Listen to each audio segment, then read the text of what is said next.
Recording. তো দেখো, আমরা গত ক্লাসে সমায়ন শিখছিলাম, সমায়নের ম্যাথ একটা করাইছিলাম, আজকে আর দুইটা একটু করাবো।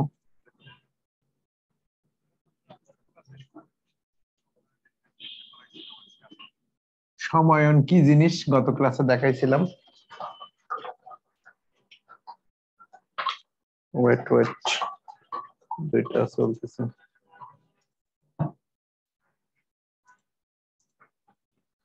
সমায়নের ম্যাথ দেখো, এরকম যদি থাকে একটা বক্স আকারে, এটার মধ্যে আছে এস আর স্টোনশিয়াম ফ্লোরাইড, SrF2, আর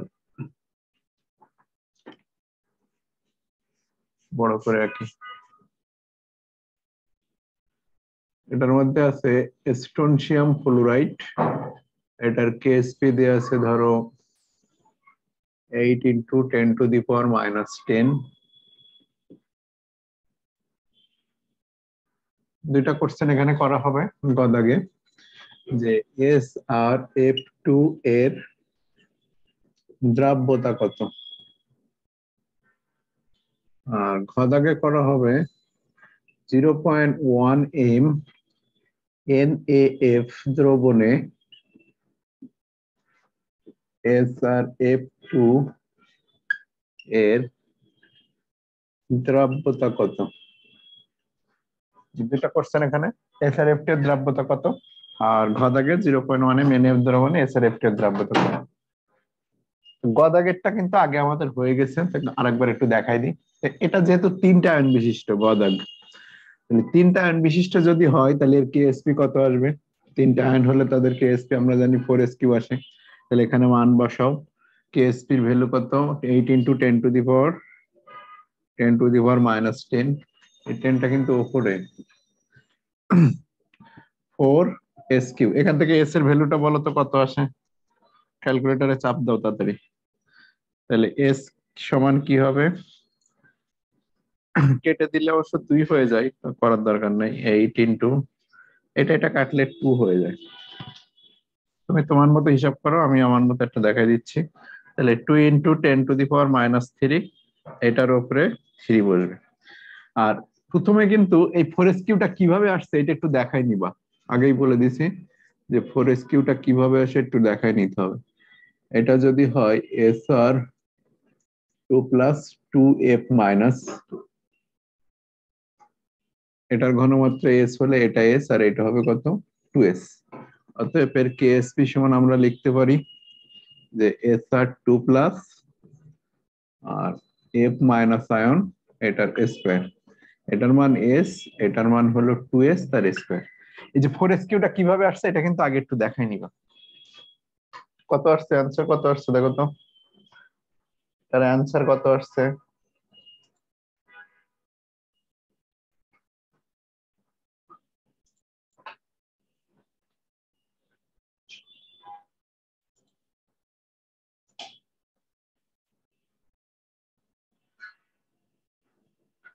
অ্যানসার বলো, দ্রুত দ্রুত অ্যানসার বলো, আমার কাছে ক্যালকুলেটর করার সময় নেই। তাহলে গদাক শেষ, আমরা গদাগে যাব। গদাক শুরু করে দিই এখান থেকে, আমাদের গদাগ এখান থেকে আমি শুরু করলাম সমাধান। গদাগের অ্যানসারটা বলতে থাকো, গদাগের সমাধান করি এখান থেকে। গদাগ এখানে ধরে নিতে হবে যে 0.1 m দ্রবণে, প্রথমে একটু ধরতে হবে যে 0 ধরি, 0.1 m NaF দ্রবণে, 0.1 m NaF দ্রবণে SrF2 এর দ্রাব্যতা S1 মোল/লিটার, এটা আমরা ধরে নিই। বুঝেছো? তো এটার অ্যান্সার তাহলে নিজেরা করে নিবা, কেউ কেউ যখন ক্যালকুলেটর করার লোকই নাই তাহলে আমি মুছে দিলাম। এটা হলো গদাগের অ্যান্সার। এখানে আসে, এটা হলো গদাগের অ্যান্সার শুরু হয়েছে এখান থেকে, যে ধরি 0.1 m NaF দ্রবণে SrF2 এর দ্রাব্যতা S1 মোল/লিটার। তাহলে S1 কে যদি আমরা ভাঙি, এখানে ভাঙি 0.126 আসে। ওকে, তাহলে এটার মান আসছে 0.126 m। 0.126 m, এটা হলো আমাদের গদাগের অ্যান্সার। গদাগের অ্যান্সার এখানে লিখে রাখি 0.126 m। ঠিক করে বলে আবার যেন বলে না যে ভুল হয়েছে। 0.126 m। আর গদাগের এটা ধরার পরে তোমার আগে এটা ভাঙতে হবে, যে এসআর কে আমরা ভাঙি, এটার পরে কিন্তু এখানে লিখছি SR F2 SR2 plus 2F minus. এটার ঘনমাত্রা যদি S1 হয় এটা হবে S1, আর এটা তাহলে কি হবে 2S1। এই যে ধরে নিচ্ছি যে এটা দ্রাব্যতা S1, এটা যদি S1 হয় এটা S1, এটা হবে কত 2S1। তাহলে এখন বাকি আছে কি দেখো, NF টা ভাঙতে হবে। তো NF কে যদি ভাঙি NF প্লাস আর হলো F মাইনাস, এটার ঘনমাত্রা আগে থেকে দেয়া 0.1। তো এটা যদি 0.1 হয় এটা হবে 0.1, এটাও হবে 0.1। তাহলে দ্রবণে আমাদের এখন SR2 প্লাস আয়নের ঘনমাত্রা কি দেখাচ্ছে, এটা শুধু এক জায়গায় আছে কিন্তু, তাহলে সেটা হলো কি S1। আর F মাইনাস আয়নের ঘনমাত্রাটা দুইটা জায়গায় আছে, এই জায়গায় আছে 2S1 আর এখানে আছে 0.1m, তাহলে এটা যোগ হয়ে যাবে 2S1 প্লাস 0.1 এটা। তাহলে এখন আমাদের কাজ হলো কি এটার কেএসপি লিখে ফেলা, SR2 প্লাস এর কেএসপি লিখে ফেলা 0.044। ওই জন্য বলছিলাম যে ঠিক করে বলো, 0.044 আসছে।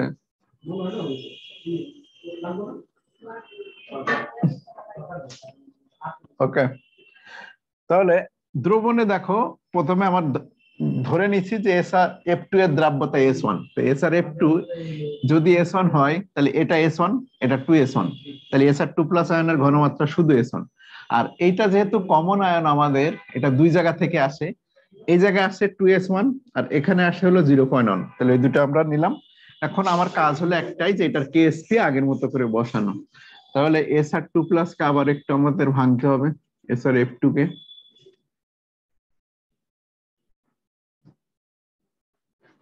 এটার কেএসপি তাহলে কি হতে পারে, SR2 প্লাস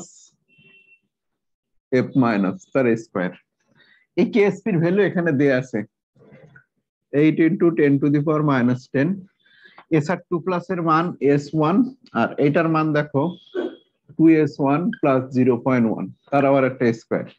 তাহলে এটা যদি আমরা লিখি S1 square plus 2ab plus b square করি, তাহলে 2 দুগুণে 2, এটার স্কয়ার করলে 4S1 square plus 2 × 0.2S1। B স্কয়ারটা লিখি,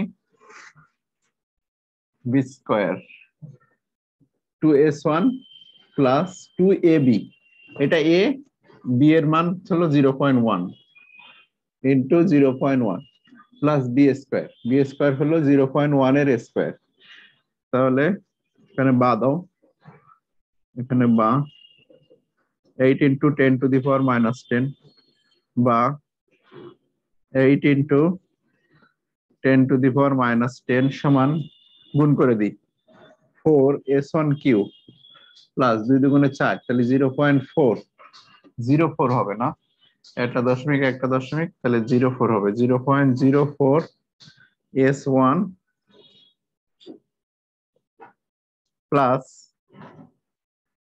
2ab এর একটা স্কয়ার হয়ে যাবে, যেটা গুণ দিচ্ছি, প্লাস বি স্কয়ার, তাহলে 0.01, এটার স্কয়ার করলে কত হয়, এর স্কয়ার করলে 0.01, 0.01 S1 শুধু S1 এটা আসে। ঠিক আছে, তো দেখো মান বসানোর পরে আমাদের এরকম একটা ইয়ে আসে। এখন গত ক্লাসে আমরা বলছিলাম যে কোনটাকে আমরা বাদ দিব, এটা এটা আর এটা তিনটা আছে, তো কোনটা বাদ পড়ে যায় এটা গত ক্লাসে আমি বলছিলাম যেটা বাদ পড়বে, যেটা কম ঘাত থাকবে সেটা নেওয়া যাবে, আর যেটা বেশি ঘাত থাকবে সেটা বাদ পড়ে যাবে। তো এখানে দেখা যাচ্ছে এটা হলো তৃতীয় ঘাতের, এটা দেখা যাচ্ছে দ্বিঘাত, তাহলে এই দুইটা আমরা বাদ দিব, নিব শুধু কোনটা যেটা একক ঘাত থাকবে এইটা আমরা নিব। আর এটা কেন নিচ্ছি তার জন্য একটু লিখে দিতে পারো এইভাবে, যেহেতু S1 এর মান খুবই নগণ্য,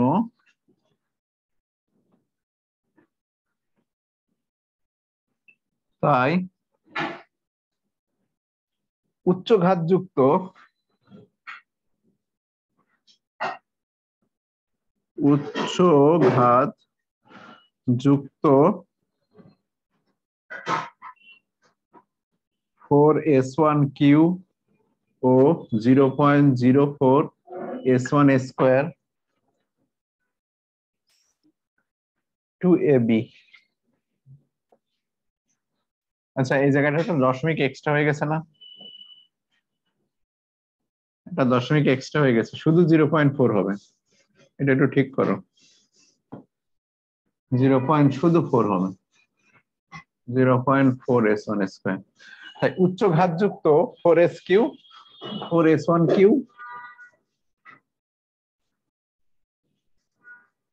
আর 0.4s1 স্কয়ার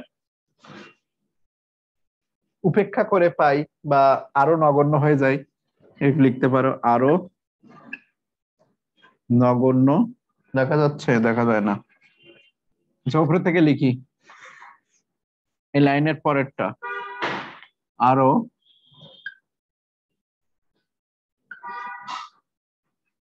নগণ্য হয়ে যায়। এমনিতে কি S1 এর মান খুবই ছোট, ঠিক আছে? S1 এর মান খুবই ছোট, তাহলে ওর স্কয়ার করলে আরো ছোট হয়ে যায়। খেয়াল করো, যদি তুমি -10 হয় এর মানটা, তাহলে এর যদি স্কয়ার করো তো সেটা কত আসে দেখছো? 10⁻20 আসে। এই কারণে এগুলো আমরা বাদ দিচ্ছি, যে এমনিতে S1 এর ভ্যালু খুবই ছোট, আর ওদের স্কয়ার বা কিউ করলে সেই মান আরো বেশি ছোট হয়ে যায়। এই কারণে ওদের উচ্চঘাতগুলো আমরা বাদ দিয়ে দিব, তাহলে আরো নগণ্য হয়ে যায়। তাই হিসাবের সুবিধার্থে আমরা শুধু হিসাবের সুবিধার্থে বা উচ্চঘাতগুলোকে বাদ দিয়ে, হিসাবের সুবিধার্থে উচ্চঘাতগুলোকে বাদ দিয়ে, এখানে লিখে নাও তো, হিসাবের সুবিধার্থে উচ্চঘাতগুলোকে বাদ দিতে পারি।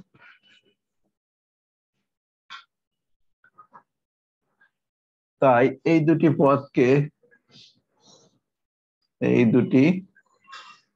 পদকে বাদ দিয়ে হিসাব করা যায়, তাই হিসাবের সুবিধার্থে এই দুটি পদকে বাদ দেওয়া যায়। তাহলে এখানেও এটা আমরা লিখবো এখন, যে এইটা সমান এই দুটাকে বাদ দিয়ে দিচ্ছি, এই দুটাকে আমরা বাদ দিয়ে দিচ্ছি। তাহলে আমাদের এখন আসে কি? অতএব 8 × 10⁻⁻10 সমান 0.01 S1। তাহলে এখান থেকে দেখো তো S1 এর ভ্যালুটা কত আসে? অতএব S1 সমান কত আসে?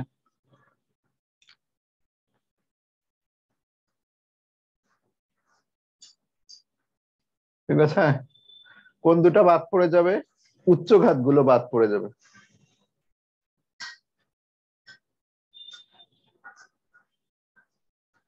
উচ্চঘাত গুলো বাদ পড়ে যাবে।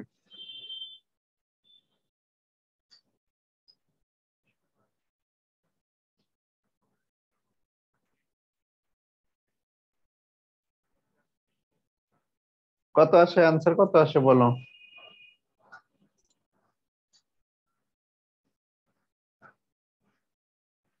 Eight into 10⁻⁻8। তাহলে এখানে আসে 8 × 10⁻⁻8। এটাই হলো আমাদের অ্যান্সার, যেটা সেটা S1 এর যে ভ্যালুটা।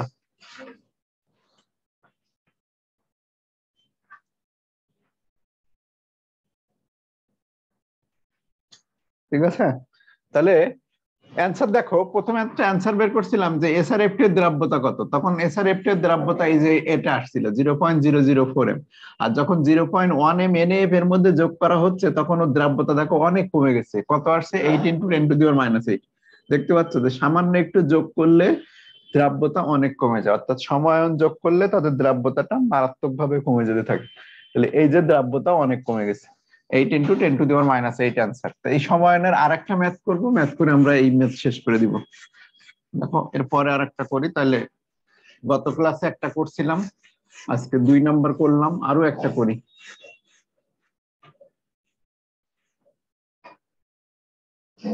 এবার ধরো এরকম একটা দেয়া আছে সমায়নের 3 নাম্বার ম্যাথ, এরকম অ্যালুমিনিয়াম হাইড্রোক্সাইড দেই। এটা আছে অ্যালুমিনিয়াম হাইড্রোক্সাইড, আর এটার কেএসপি দেয়া আছে ধরো 3.8 10 to the power 21, 10 to the power minus 21। তাহলে এখানে গদাকে কোশ্চেন করা হয়েছে যে অ্যালুমিনিয়াম হাইড্রোক্সাইডের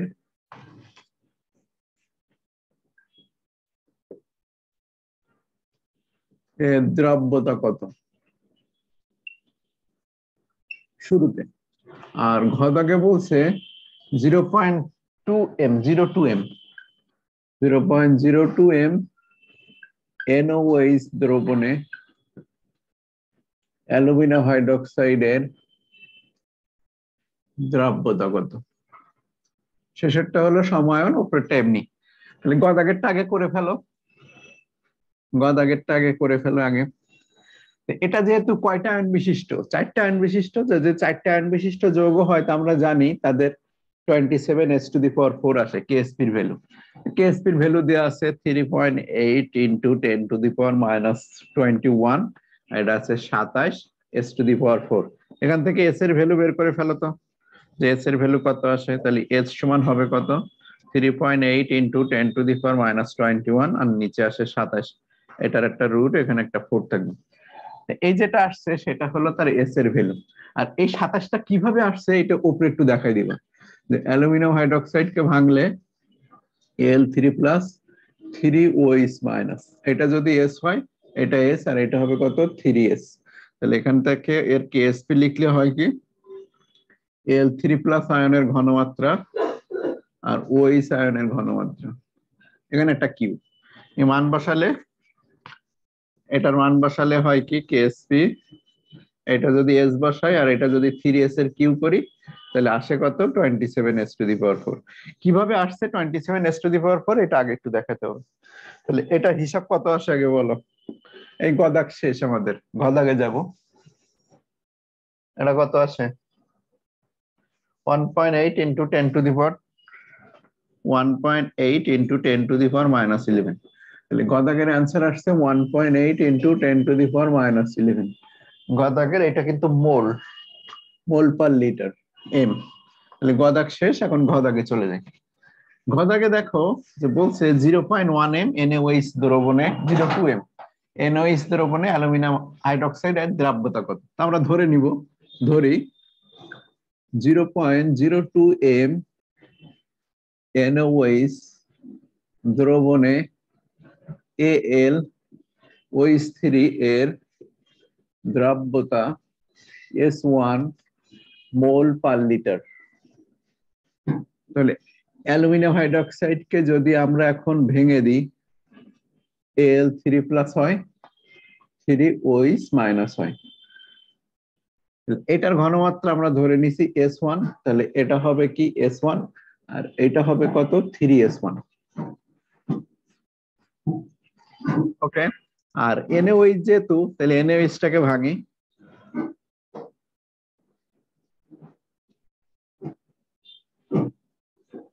Na+ হলো OH-, এটার ঘনমাত্রা যদি 0.02 হয়, এটার ঘনমাত্রা 0.02, এটার ঘনমাত্রা 0.02।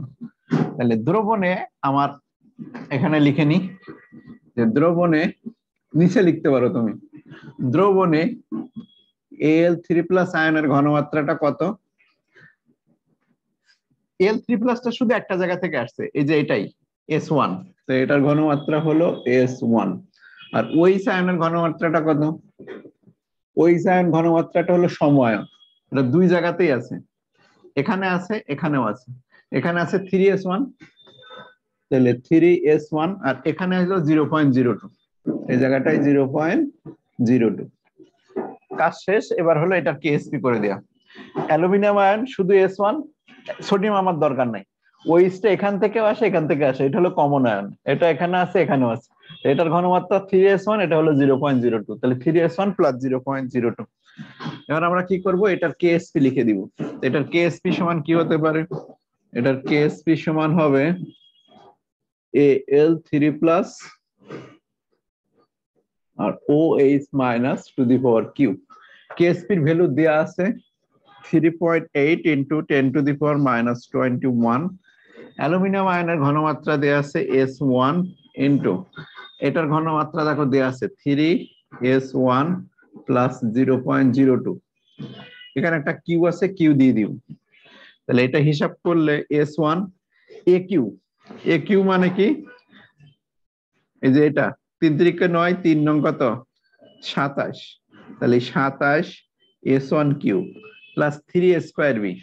3 স্কয়ার বি যদি করি তাহলে এ স্কয়ার হলো 3S1 A square into B, B এর ভ্যালু কোনটা, এটা 0.02 প্লাস 3AB স্কয়ার, 3A এর মান কত 3S1, 3S1 B square 0.02, 3AB square plus BQ 0.02 এই AQ plus 3 square B plus 3AB square করে দিছি। এবার যদি আমি পরের লাইনে গুণ করে লিখি, এগুলো সব মুছে দিই।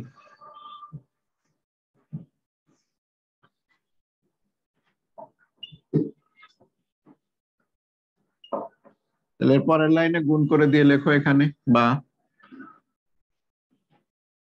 3.8 into 10 to the power minus 21 সমান, এটা গুণ করলে কত আসে 27S14। আর এটা দেখো এ স্কয়ার, তাহলে এটা 9 3 নং 27, আর এটা সব শুধু গুণ করলে দেখো কত আসে। আজান দিচ্ছে, আজানটা শেষ হোক।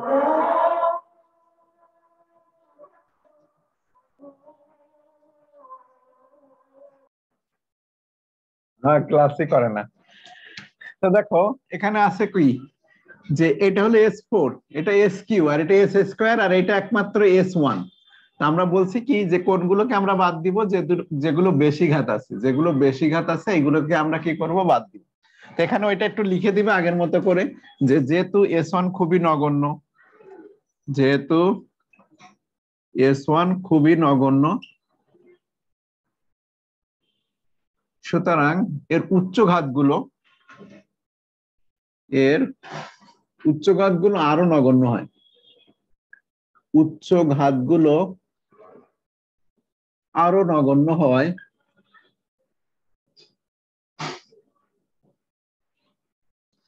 নগণ্য হয়।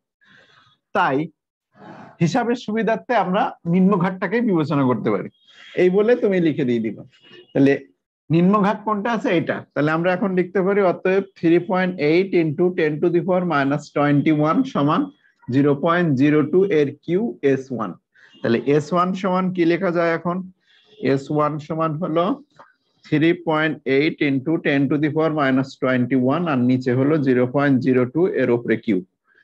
এটা হিসাব করে দেখো কত আসে, এটা অ্যান্সার। এটা হিসাব করে দেখো, যেটা আসবে সেটা অ্যান্সার। আমাদের সময়ায়ন শেষ, এখন আয়ন শনাক্তকরণটা দেখে আমাদের ক্লাস মোটামুটি শেষ হয়ে যাবে, মানে চ্যাপ্টার শেষ,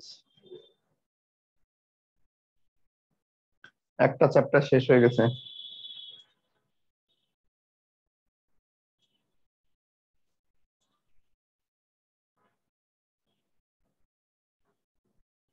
কত আসে অ্যান্সার, অ্যান্সার দেখে বলে দাও। তাহলে আগের মানের থেকে দেখো এই মান অবশ্যই ছোট হবে, এই যে 1.8, তার থেকে এই মান অনেক অনেক বেশি ছোট হবে। আগে যেটা আসছিল তার থেকে এই মানটা অনেক ছোট হবে, কারণ সময়ায়নের প্রভাবে কি কমে যায়, সময়ায়নের প্রভাবে দ্রাব্যতার মান খুবই খুবই কমে যায়।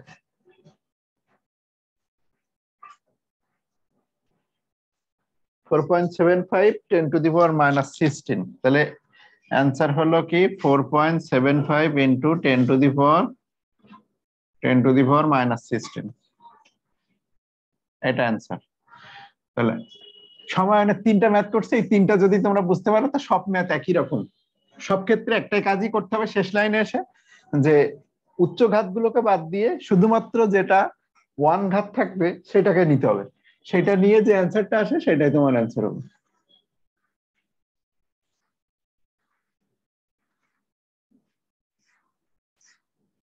আয়ন শনাক্তকরণে আসো।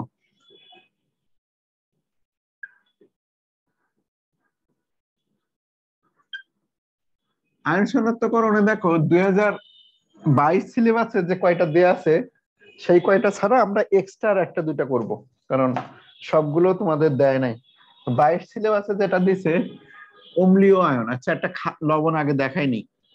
যদি একটা লবণ হয়, NaCl বলো একটা লবণ, কিংবা তোমাকে যদি বলি যে সোডিয়াম সালফেট একটা লবণ, এই যে একটা লবণের দুইটা পার্ট থাকে, প্রথমটা হলো পজিটিভ পার্ট আর দ্বিতীয়টা নেগেটিভ পার্ট।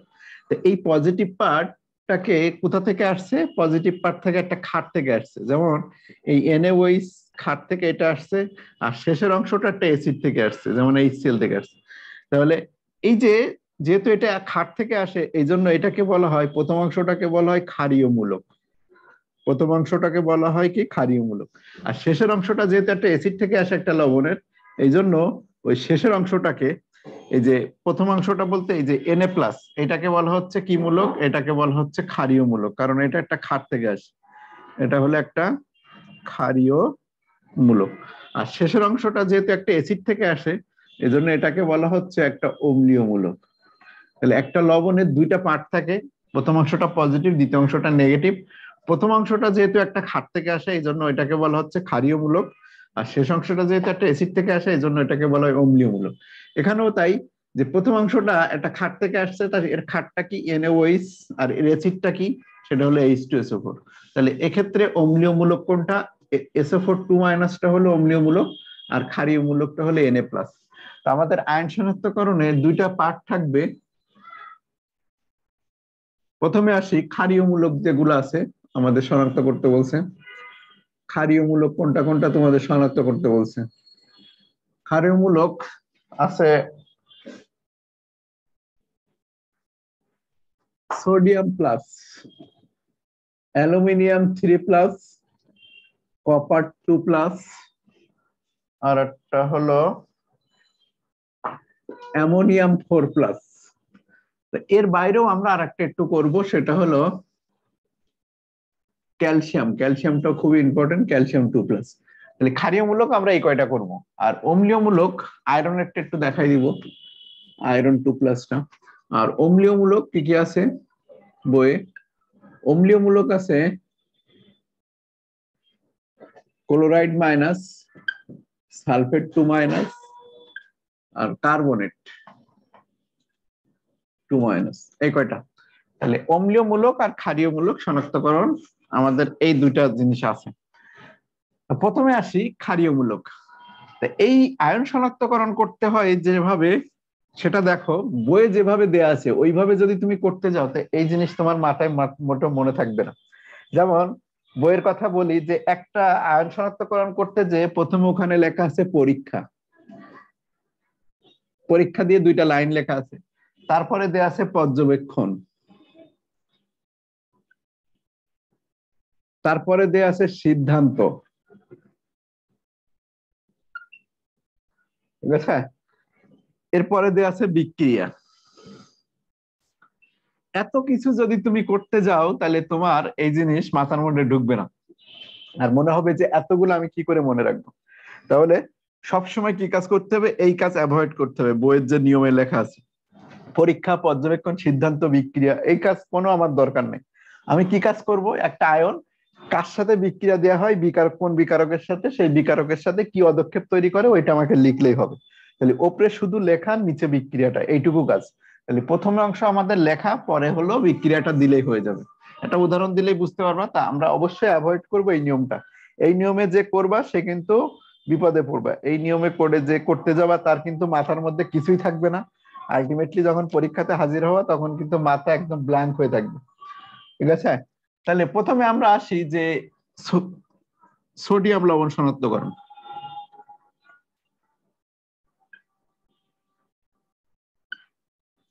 সোডিয়াম লবণ শনাক্তকরণ। তা আমরা বিক্রিয়াটা একটু নিচে লিখবো আর কথা উপরে লিখবো, কিন্তু লেখার সময় আমরা উপরে ফাঁকা রাখবো, কারণ বিক্রিয়াতে যা ঘটবে সেই অনুযায়ী এখানে আমি ধারাভাষ্য দিব। এই কাজটা কিন্তু জাস্ট ধারাভাষ্য দেয়া। খেলার ধারাভাষ্য দেয় কিভাবে দেখছো? ধারাভাষ্য দেয় হলো কিন্তু মাঠে যা ঘটে তাই বলে। তা আমিও এটা একটা ধারাভাষ্য দিব। ধারাভাষ্যের নিয়মটা কি? এই বিক্রিয়া যা ঘটবে সেটা আমি বানাই বানাই উপরে লিখে দিব, ঠিক আছে? আমি মুখস্থ করব না, বিক্রিয়াতে যা ঘটবে সেটা বানাই বানাই উপরে লিখবো, মুখস্থ করতে যাব না, কারণ মুখস্থ করতে গেলে আমার মনে থাকবে না। যদি সোডিয়াম আয়ন শনাক্ত করতে হয়, তাই সোডিয়াম, যেমন সোডিয়ামের একটা লবণ নিলাম আমি, সোডিয়াম ক্লোরাইড।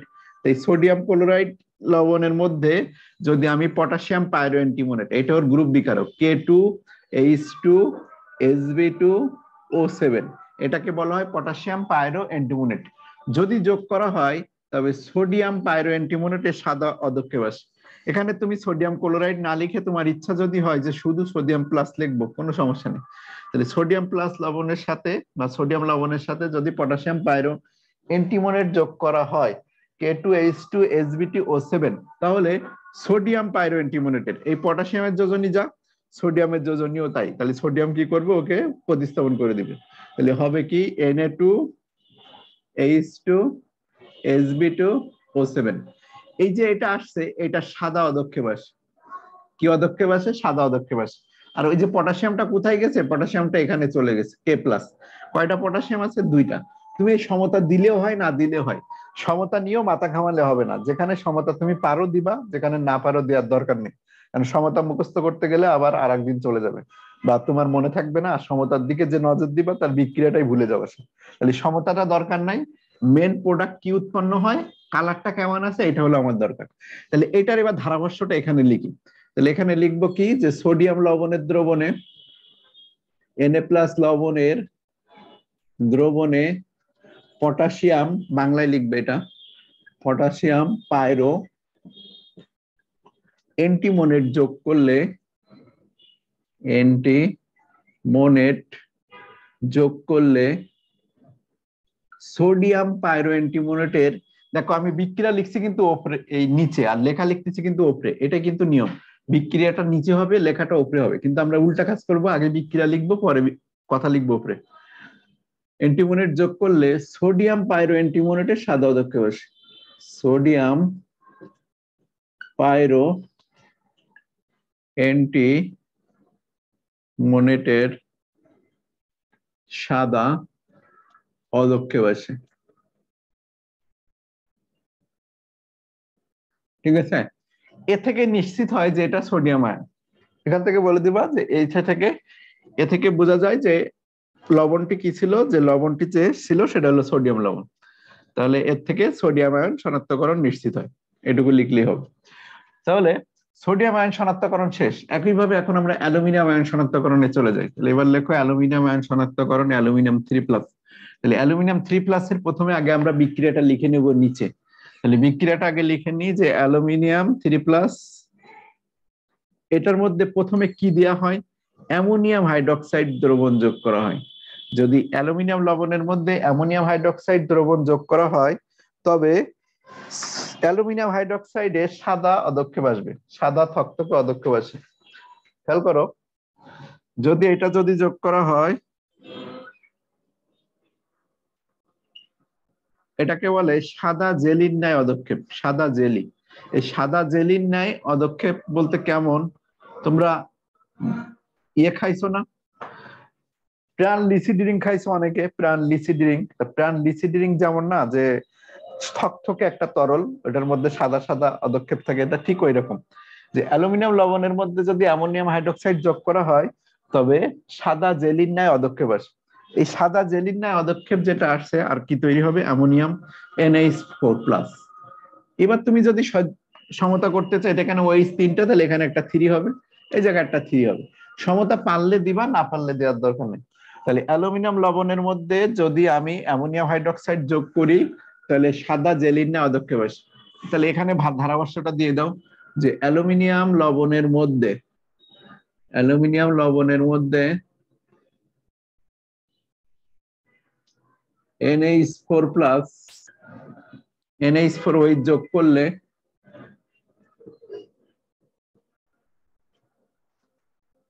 অ্যালুমিনিয়াম হাইড্রোক্সাইডের সাদা জেলির ন্যায় অদক্ষেপ আছে।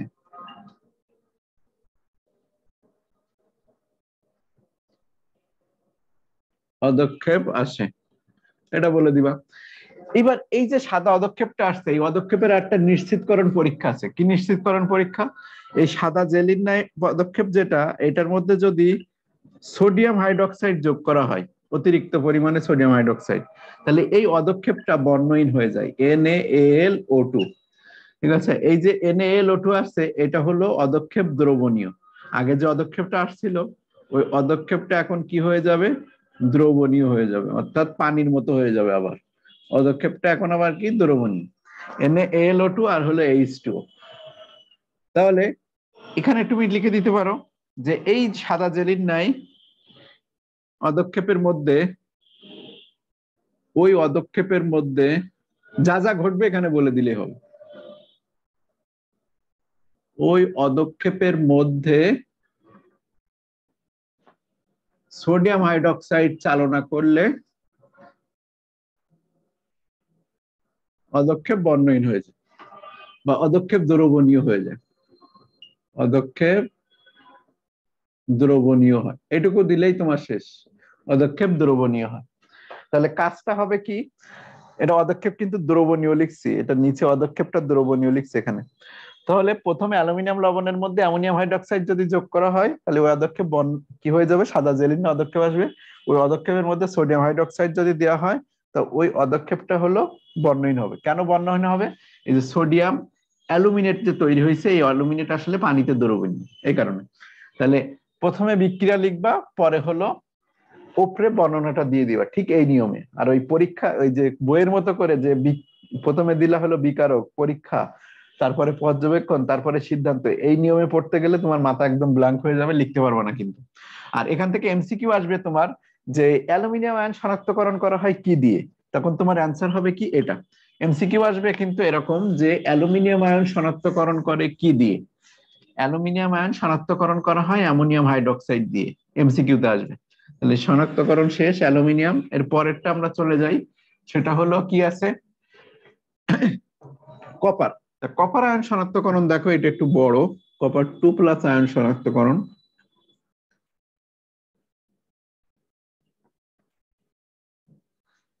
বিক্রিয়াটা একটু বড় হবে কিন্তু ছোট করে মনে রাখতে হবে, তাছাড়া উপায় নাই। যে কপার আয়ন, যেমন কপারের একটা লবণ কপার সালফেট, তাহলে এই কপার সালফেট লবণের মধ্যে এখানেও কিন্তু NH4OH দেওয়া হয়।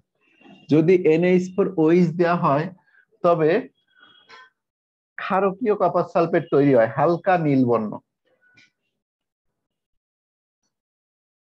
আচ্ছা, লেখার জায়গা তো ফাঁকা রাখি নাই, এখানে লিখি, লেখার জায়গা ফাঁকা রাখতে হবে।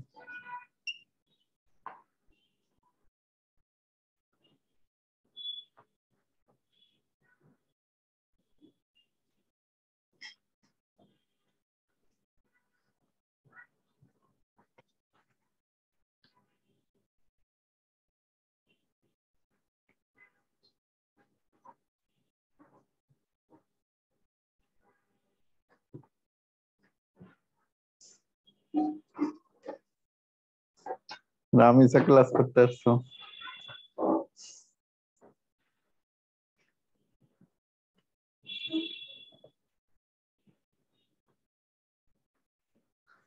তাহলে কপার সালফেট লবণের মধ্যে যদি NH4 চালনা করা হয় তাহলে ক্ষারকীয় কপার সালফেট তৈরি হয়েছে, এটা হলো ক্ষারকীয় কপার সালফেট তৈরি হয়েছে।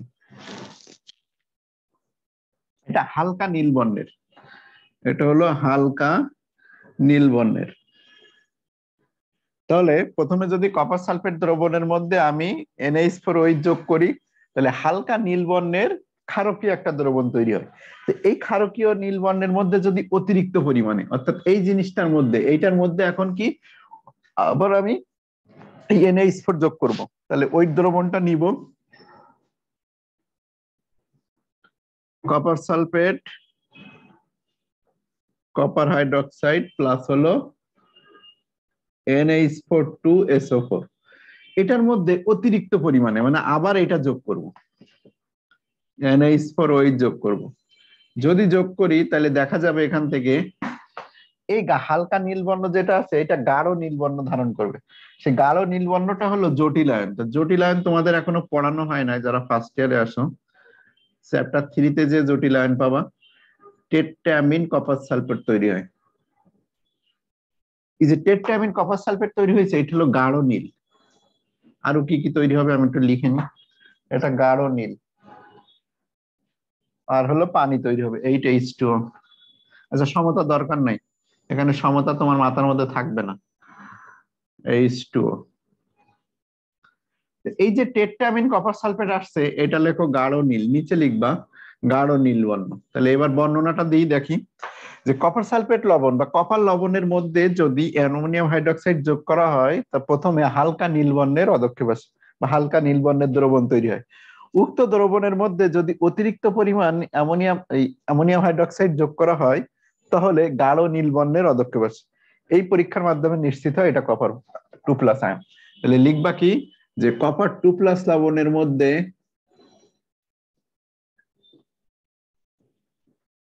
NH4OH যোগ করলে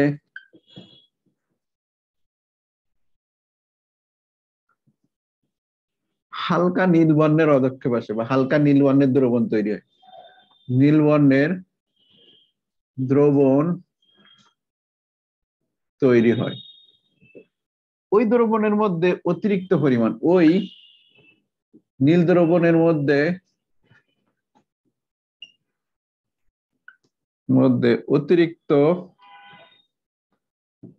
এটা যোগ করতে হবে NH4OH। অতিরিক্ত NH4OH যোগ করলে গাঢ় নীল বর্ণের অদক্ষেপ আসে। লিখে দাও অতিরিক্ত NH4OH যোগ করলে গাঢ় নীল বর্ণের অদক্ষেপ আসে। এটা লিখলেই তোমার কাজ শেষ। এটা হলো কপার 2+ আয়ন শনাক্তকরণ শেষ। তা আমাদের হয়ে গেছে এটা হয়ে গেছে, এটা হয়ে গেছে। এখন আসি এই কপার 2+ আর NH4+, তারপর আয়রন 2+ এ যাবো। মুছে দিলাম।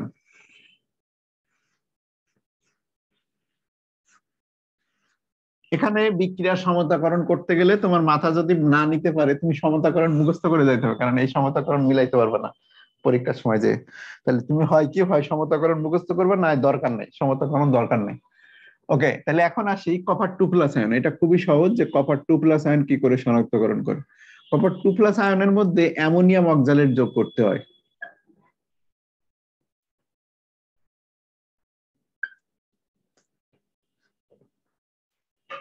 এটার নাম হলো অ্যামোনিয়াম অক্সালেট। কিভাবে আসে?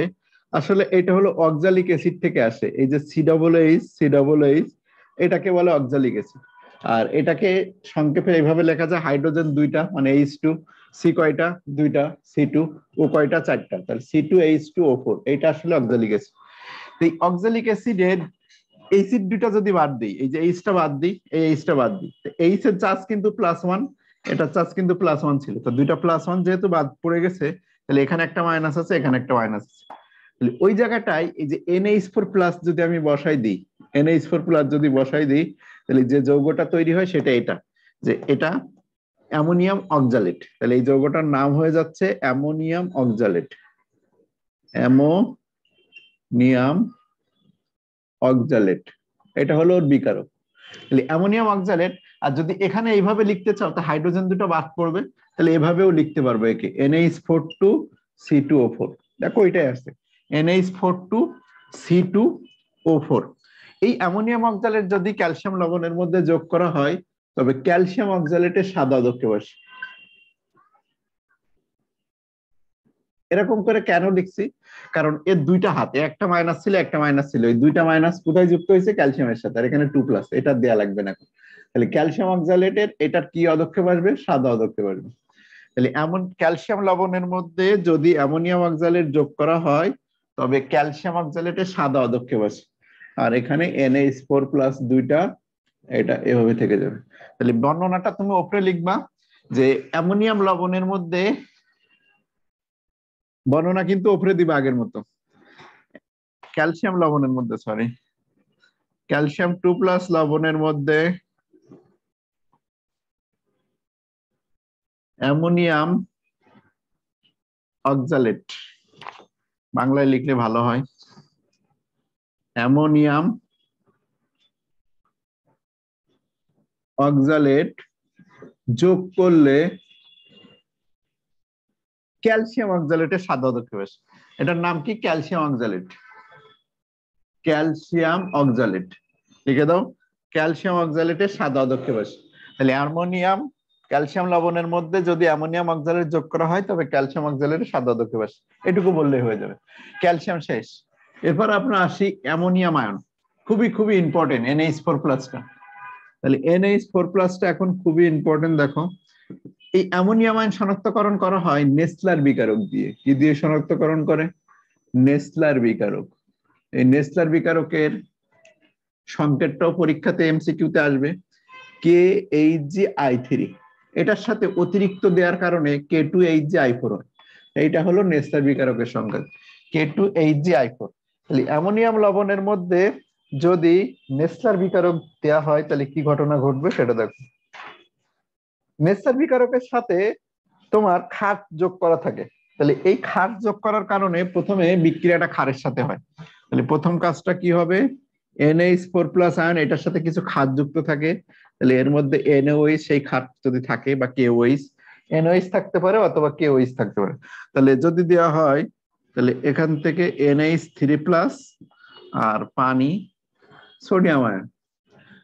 তাহলে নেসলার বিকারকের মধ্যে যে ক্ষার থাকে NOH, সেই ক্ষারের সাথে অ্যামোনিয়াম বিক্রিয়া করে, এটা 3 না, প্লাস না, NH3, অ্যামোনিয়া গ্যাস তৈরি হয়। এই অ্যামোনিয়া গ্যাসের সাথেই আসলে নেসলার বিকারকের বিক্রিয়া, K2Hg2HgI4, সরি, K2HgI4 এর যদি বিক্রিয়া হয় amino mercuric iodide, amino NH2 HgI3, amino mercuric iodide, amino mercuric iodide, এখানে একটা 2 বাদ পড়ছে, সরি।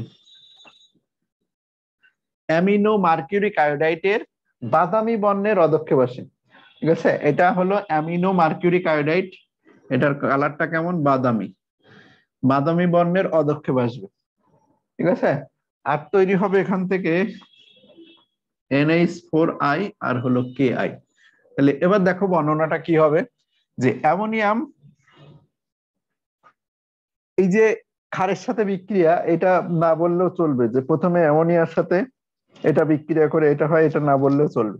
তাহলে অ্যামোনিয়ামের সাথে বললেও বলতে পারো যে NH4+ লবণের সাথে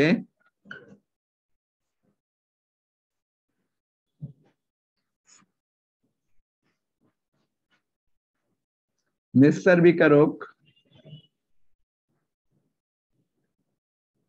নেসলার বিকারক বিক্রিয়া করে, বিকারক বিক্রিয়া করে অ্যামিনো মার্কিউরিক আয়োডাইডের, এটার নাম অ্যামিনো মার্কিউরিক, মার্কিউরিক আয়োডাইডের, আয়োডাইডের বাদামি বর্ণের পদক্ষেপ তৈরি করে, বাদামি বর্ণের পদক্ষেপ তৈরি করে। তাহলে অ্যামোনিয়াম লবণের সাথে যদি নেসলার বিকারক বিক্রিয়া করে বা নেসলার বিকারক যোগ করা হয়, অ্যালুমিনিয়াম লবণের দ্রবণে বলতে পারো, লবণের দ্রবণে নেসলার বিকারক যোগ করলে, নেসলার বিকারক দুইবার হয়ে গেছে, এখানে দাও, নেসলার বিকারক যোগ করলে মিলাই দিবা জাস্ট কথাটা নিজের মতো করে, অ্যামিনো মার্কিউরিক আয়োডাইডের বাদামি বর্ণের পদক্ষেপ তৈরি হয়, দিলেই শেষ, ঠিক আছে? এই জিনিস বুঝতেছো? বিক্রিয়াগুলো একটু মুখস্থ রাখতে হবে, এই যে বিক্রিয়াগুলো তোমার মুখস্থ ছাড়া কোনো উপায় নাই।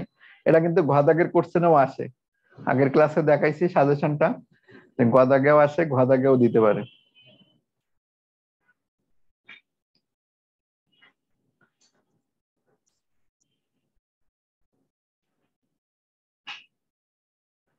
ওকে, বিশেষ করে ঘদাগে থাকবে এরকম দুইটা দিয়ে দিবে। তা আমাদের একটা বাকি আছে, আয়রন।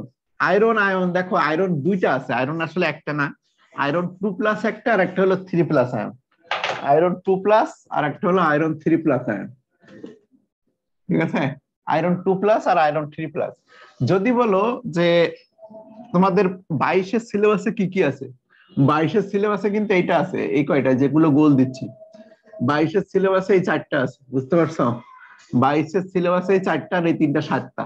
এই ক্যালসিয়াম আয়রন এগুলো কিন্তু নাই, এই 3টা কিন্তু তোমাদের 22-এর সিলেবাসে নাই। যারা 22 সালে আসো তারা এই 3টা পড়ার দরকার নেই, আর যারা 23-এ আসো তারা সবগুলো পড়বা, কারণ তোমাদের শর্ট সিলেবাসটা নাই। আমাদের এখন বাকি আছে Fe2+ আর Fe3+।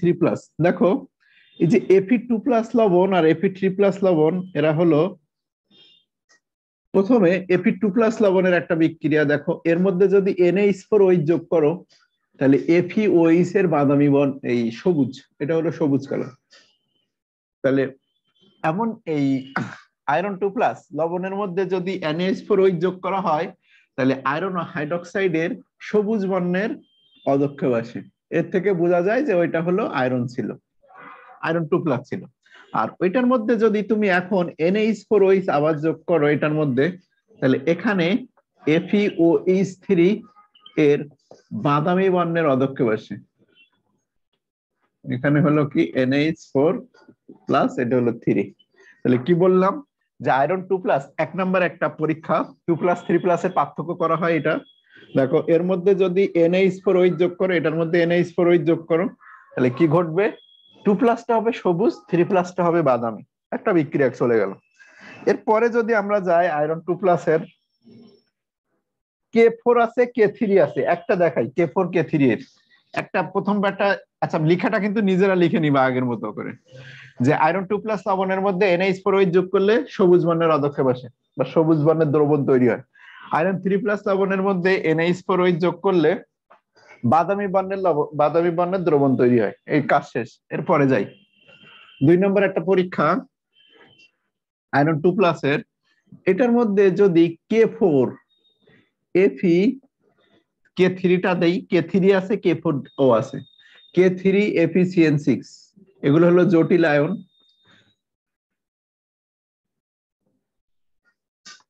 এটা যদি যোগ করো আয়রন 2+ লবণের মধ্যে যদি K3 FeCN6 যোগ করো, তো দেখো এখানে K3 আছে না, তাহলে একটা আয়রন কয়টা পটাশিয়ামকে সরাই দিতে পারবে? এখানে যেহেতু পটাশিয়াম 3টা আছে, একটা আয়রন 2টা পটাশিয়ামকে সরানোর ক্ষমতা রাখে, কারণ পটাশিয়ামের চার্জ হলো +1 আর আয়রনের চার্জ হলো +2। তাহলে আমরা যা লিখতে পারবো কি, যে একটা আয়রন 2+ সমান 2টা K+, এটা তো হয়, কারণ এর চার্জ কত টোটাল মিলে দেখো 2+, আর এর একটা হলো 1+। তাহলে একটা আয়রন কটা পটাশিয়ামকে সরাই দিবে? 2টা পটাশিয়ামকে সরাই দিবে। তাহলে FeK টোটাল মিলে এখানে চার্জ হবে 3, এই যে দেখো +2 আর এটা হলো +1, এখানে চার্জ কিন্তু +3 আছে। তাহলে একটা আয়রন যে কয়টা পটাশিয়ামকে সরাই দিবে? 2টা পটাশিয়ামকে সরাই দিবে, আর কোনো চেঞ্জ হবে না। FeCN6, এই যে একটা তৈরি হয়েছে, এটা হলো হেক্সাস আয়রন পটাশিয়াম আয়রন, এইটা আয়রন বলা যাবে, পটাশিয়াম আয়রন হেক্সাসায়ানোফেরেট। এই যেটা যে তৈরি হয়েছে, এটা হলো গাঢ় নীল বর্ণের অদক্ষেপ। এটা হলো গাঢ় নীল অদক্ষেপ আসছে, এটা গাঢ় নীল অদক্ষেপ। আর সরে গেছে কে? 2টা পটাশিয়াম সরে গেছে, তো এখানে 2K+ দেখা দিতে পারে। তাহলে Fe2+ লবণের মধ্যে যদি আমি পটাশিয়াম, এই যে এটা পটাশিয়াম হেক্সাসায়ানোফেরেট বলে, পটাশিয়াম হেক্সাসায়ানোফেরেট যোগ করি, তাহলে গাঢ় নীল বর্ণের অদক্ষেপ আসে। এইভাবে বলতে হবে যে আয়রন 2+ লবণের মধ্যে পটাশিয়াম হেক্সাসায়ানোফেরেট যোগ করলে গাঢ় নীল বর্ণের অদক্ষেপ আসে, নিয়ে তোমার বিক্রিয়াটা লিখলেই হবে। এবার দেখো, যদি এটার মধ্যে আমি এটা আবার যোগ করি 3+ এর মধ্যে, তাহলে K3 FeCN6,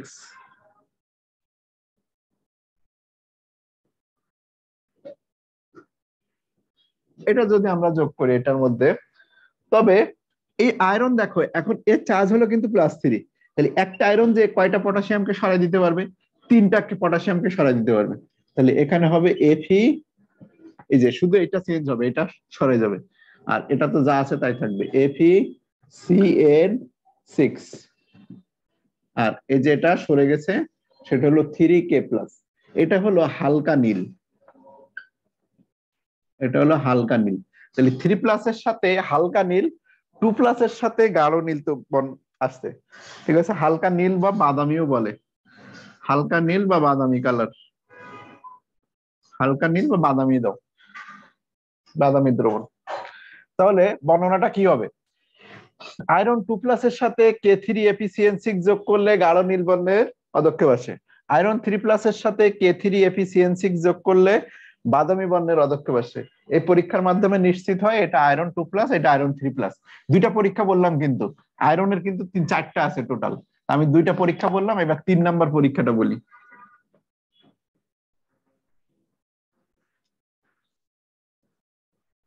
3 নাম্বার পরীক্ষাটা হলো এর মধ্যে অ্যামোনিয়াম সায়ানাইড NH4CnS, এটাকে বলা হয় অ্যামোনিয়াম সায়ানাইড।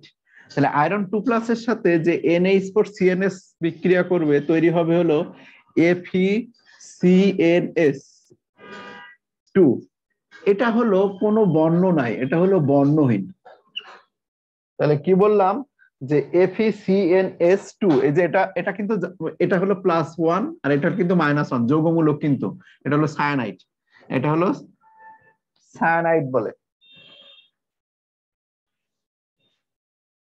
ঠিক আছে, থায়োসায়ানাইড বলে। অ্যামোনিয়াম থায়োসায়ানাইড যদি যোগ করো এটার মধ্যে, তাহলে NH4, এটা +1, এটা যেহেতু -1 আর এটা যেহেতু চার্জ এই জন্য এখানে একটা 2 আসছে, আর NH4+ তোমার এখান থেকে সরে গেছে, NH4+। সমতা এটা করাই যায় কারণ সহজ হয়ে গেছে, এখানে 2 দিলে এখানে একটা 2 আসবে।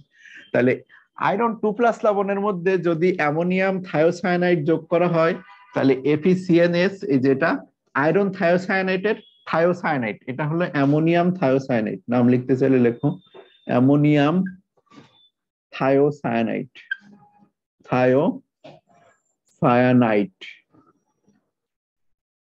Thiocyanate, ammonium থায়োসায়ানাইড। তাহলে অ্যামোনিয়াম থায়োসায়ানাইড যদি যোগ করো তো বর্ণহীন হবে। আর এটার মধ্যে যদি অ্যামোনিয়াম থায়োসায়ানাইড যোগ করি তাহলে রক্তলাল দ্রবণ তৈরি হবে। এখানে যেটা তৈরি হবে FeCnS, এটা হবে 3, কারণ কি এটা হলো চার্জ 3 আছে, তাহলে FeCnS3, আর এটা তৈরি হবে NH4+, তাহলে এখানে একটা 3 দিলে সমতা হয়ে যায়। এই যেটা তৈরি হয়েছে এটা হলো রক্তলাল, রক্তের মতো লাল, রক্তলাল দ্রবণ, মানে রক্তের মতো দেখাবে। তাহলে 3 নাম্বার বিক্রিয়াটা খুবই অথেন্টিক বিক্রিয়া একটা, এ সিকিউতেও আসে, সিকিউতেও আসে।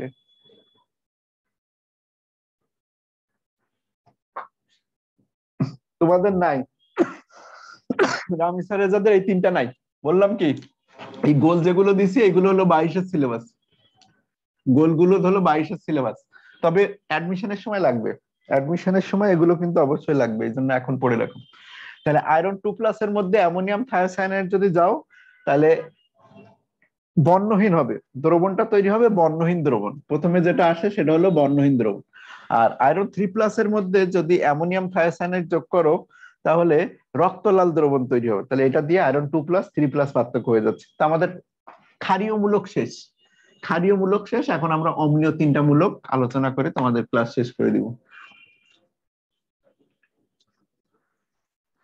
অম্লীয়মূলক, তাহলে 1 নম্বরে আসি, অম্লীয়মূলক ক্লোরাইড লবণ। তো এই ক্লোরাইড লবণ শনাক্ত করা হয় কি দিয়ে? সিলভার নাইট্রেট দিয়ে। যদি সিলভার নাইট্রেট দিয়ে দেওয়া হয় তাহলে সিলভার ক্লোরাইডের সাদা অদক্ষেপ আসে, সিলভার ক্লোরাইডের সাদা অদক্ষেপ, আর এখানে NaNO3, তাহলে এটা কি অদক্ষেপ আসলো? সাদা অদক্ষেপ আসলো। তাহলে ক্লোরাইড লবণের মধ্যে যদি সিলভার নাইট্রেট দ্রবণ যোগ করা হয়, আমরা অম্লীয়মূলকে আসছি কিন্তু, তাহলে যদি ক্লোরাইড লবণের মধ্যে সিলভার নাইট্রেট দ্রবণ যোগ করা হয় তবে সিলভার ক্লোরাইডের সাদা অদক্ষেপ আসে। এই সিলভার ক্লোরাইড সাদা অদক্ষেপের মধ্যে যদি আমি পুনরায় NH4OH যোগ করি তাহলে এই সাদা অদক্ষেপ বর্ণহীন হয়ে যাবে। এই সাদা অদক্ষেপ কি হয়ে যাবে এখন? বর্ণহীন। ওই যে সাদা অদক্ষেপটা ছিল ওই সাদা অদক্ষেপটা এখন কেমন হয়ে গেল? বর্ণহীন হয়ে গেল। তাহলে ক্লোরাইড লবণ শনাক্ত করতে গেলে তোমার কথাটা কি হবে? যে ক্লোরাইড লবণের মধ্যে সিলভার নাইট্রেট যোগ করলে সাদা অদক্ষেপ আসে, ওই সাদা অদক্ষেপের মধ্যে যদি অতিরিক্ত পরিমাণ বা NH4OH যোগ করা হয় তবে সাদা অদক্ষেপ বর্ণহীন হয়ে যায়। সাদা অদক্ষেপটা এখন কি হয়ে যাবে? বর্ণহীন হয়ে যাবে। ওইস না, এটা ক্লোরিন, সরি, এটা ক্লোরিন হবে, আর এখানে H2 আছে, এখানে ক্লোরিন আছে না। তাহলে ওই সাদা অদক্ষেপটা কি হয়ে গেল? বর্ণহীন হয়ে গেল। তাহলে বর্ণনাটা নিজেরা লিখে নিবা। ক্লোরাইড লবণের মধ্যে সিলভার নাইট্রেট যোগ করলে সিলভার ক্লোরাইডের সাদা অদক্ষেপ আসে, ওই সাদা অদক্ষেপের মধ্যে যদি অ্যামোনিয়াম হাইড্রোক্সাইড যোগ করা হয় তবে সাদা অদক্ষেপ বর্ণহীন হয়ে যায়। সাদা অদক্ষেপটা কি হয়ে যাবে? বর্ণহীন দ্রবণ হয়ে যাবে।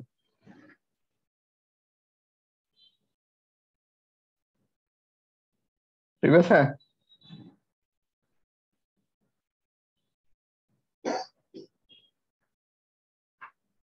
ওকে, তাহলে 1 নাম্বার শেষ। সালফেট লবণ আর বেরিয়াম কার্বন, এই নাইট্রেট লবণ দেখো, এই সরি কার্বনেট, এটা শেষ, কিন্তু লেখাটা নিজেরা লিখে নিবা। 2 নম্বরে আসি সালফেট লবণ। তাহলে সালফেট লবণের মধ্যে যদি বেরিয়াম নাইট্রেট দ্রবণ যোগ করা হয় তাহলে বেরিয়াম সালফেটের সাদা অধক্ষেপ আসে। ঠিক আছে, বেরিয়াম সালফেটের সাদা অধক্ষেপ, আর এখানে কে থাকবে? NO3 আসবে, NO3 মাইনাস। আর কার্বনেট লবণটা একসাথে করে দিই। কার্বনেট লবণও একই প্রক্রিয়া। কার্বনেট লবণের মধ্যে যদি তুমি বেরিয়াম নাইট্রেট যোগ করো, আচ্ছা এখানে একটা 2 আছে, বেরিয়াম নাইট্রেট যদি যোগ করো, কারণ নাইট্রেট হলো -1, বেরিয়াম নাইট্রেট যদি এখানে যোগ করো তাহলে এখানেও বেরিয়াম কার্বনেটের সাদা অধক্ষেপ আসে। তাহলে একটা প্রবলেম এখানে আমাদের দেখা দিচ্ছে, যে প্রবলেমটা হলো কি দুটাই সাদা, এও সাদা এও সাদা।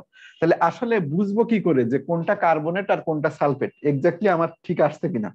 তাহলে সালফেট লবণের মধ্যে বেরিয়াম নাইট্রেট দিলেও সাদা আসে, কার্বনেট লবণের মধ্যে বেরিয়াম নাইট্রেট দিলেও সাদা অধক্ষেপ আসে। এটা বুঝবো কি করে? প্রথম হলো এই যে দ্রবণটা আসছে বেরিয়াম সালফেট, ওই বেরিয়াম সালফেটের মধ্যে যদি HCl দাও তাহলে কোনো বুদবুদ দেখা যাবে না।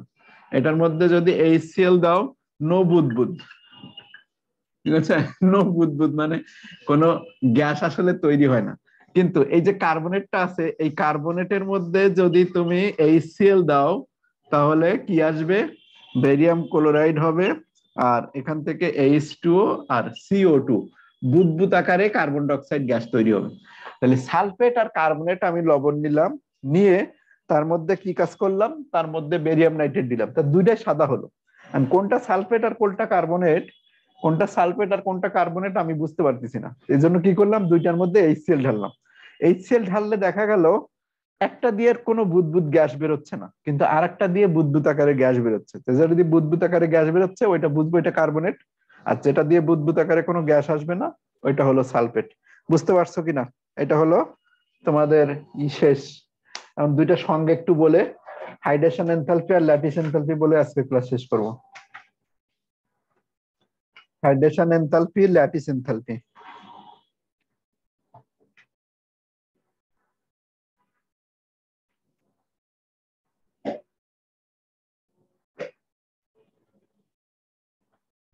বুঝতে পারছো? ওকে, তাহলে আয়ন শনাক্তকরণ শেষ। একবার দুইবার প্র্যাকটিস করতে হবে। এটা হলো কি, আয়ন শনাক্তকরণটা হলো তোমার বিক্রিয়া নির্ভর পড়াশোনা। এটা তোমার স্ট্র্যাটেজি কি হবে? স্ট্র্যাটেজি হবে এই যেভাবে আমি দেখাইছি ঠিক এভাবে খাতায় প্র্যাকটিস করা, অর্থাৎ খাতায় দুইবার তুমি লিখবা। দুইবার যদি লেখো তাহলে দেখবা তোমার মাথার মধ্যে ঢুকে গেছে যে কোনটা কি হবে। আর এখান থেকে MCQ কেমন হতে পারে দেখো, আমি একটা দুটা নমুনা দেখাই। যে ক্যালসিয়াম 2+ আয়ন শনাক্ত করা হয় কি দিয়ে? আয়ন শনাক্ত করা হয় কি দিয়ে? এটা কিন্তু মেডিকেলের কোর্সে 14 সালে মনে হয়, 14 কি 18 সালে দিছিলাম। তাহলে এখানে তোমার অপশন গুলো এরকম থাকবে: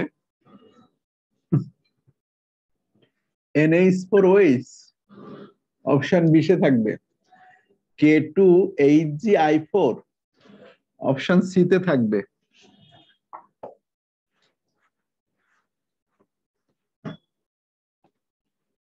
K2H2Sb2O7, অপশন D তে থাকবে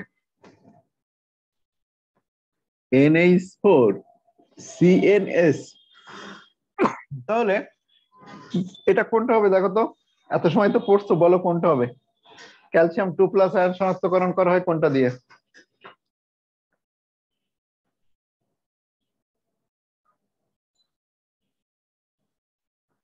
ভুলে গেছো এক্ষুনি? একটাও না? ঠিক আছে, আসলে একটাও নাই। আমি যেটা দিচ্ছি সেটা কিন্তু এর মধ্যে নাই। তাহলে হবে কি বলতো? এটা চেঞ্জ করে দিই। তাহলে NH4 2, ঠিক ধরছো, আমি আসলে অপশনই দেই নাই, CTO4। তাহলে অ্যামোনিয়াম অক্সালেট দিয়ে আসলে এটা শনাক্তকরণ করে। তবে দেখো এটা দিয়েও কিন্তু শনাক্তকরণ হয়, আসলে এটা দেওয়া উচিত হয় না, এটা চেঞ্জ করে দাও NH4CNS, কারণ এর দুইটা দিয়ে শনাক্তকরণ করে ক্যালসিয়াম, একটা হলো NH4OH আর একটা হলো তোমার এটা। এটা ছাড়াও আরেকটা দিয়ে শনাক্তকরণ করা যায় NH4OH দিয়ে, কিন্তু এটা তোমাদের শিখাই নাই কারণ এটা দরকার নাই, এটা দরকার নাই, কারণ একটা দিয়ে করলেই হবে, এটা থাকে অপশন। তাহলে NH4 2 C2O4 ক্যালসিয়াম 2+ আয়ন শনাক্তকরণ করা হয়। এবার যদি আমি এখানে দিই যে NH4+ আয়ন শনাক্তকরণ করা হয় কি দিয়ে, এটা ভার্সিটিতে খুব খুব আসছে, অনেকবার আসছে। অ্যামোনিয়াম আয়ন শনাক্তকরণ করা হয় কি দিয়ে, তাহলে এখন অ্যান্সার কি হবে বলতো? এটা হলো 2 নম্বর MCQ, আগে ছিল 1 নম্বর, এটা হলো 2 নম্বরটা।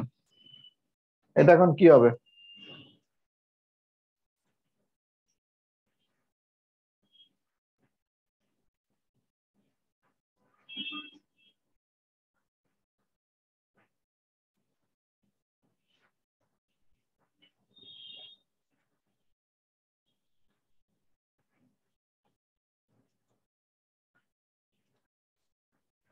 তাহলে এটা হবে এখন নেস্টার বিকারক K2HgI4।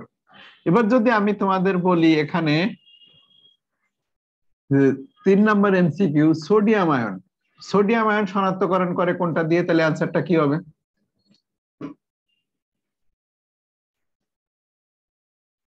এখন তাহলে আনসারটা হবে এটা, পটাশিয়াম পাইরোঅ্যান্টিমোনেট K2H2Sb2 বাদ গেছে, K2H2Sb2O7, K2H2Sb2O7। এবার যদি বলি যে কোন বিকারকের সাথে Fe3+ রক্তলাল দ্রবণ তৈরি করে, 4 নম্বর MCQ, কোন বিকারকের সাথে, কোন বিকারকের সাথে Fe3+ রক্তলাল, রক্তলাল দ্রবণ তৈরি করে, তাহলে কোনটা হবে এখন? 4 নম্বর MCQ দেখো, তখন হবে এটা অ্যান্সার, রক্তলাল তৈরি করে NH4CNS এর সাথে। ঠিক আছে, তাহলে মোটামুটি এইভাবে MCQ আসবে, আর যদি অম্লীয়মূলক দাও তো এইভাবে আসবে। একটা অম্লীয়মূলকের দিই যে ক্লোরাইড আয়ন শনাক্তকরণ করা হয় কি দিয়ে, শনাক্ত করা হয়, অপশন থাকবে তোমার বেরিয়াম নাইট্রেট, অপশন বি তে থাকবে সিলভার নাইট্রেট, অপশন সি তে silver nitrate, sorry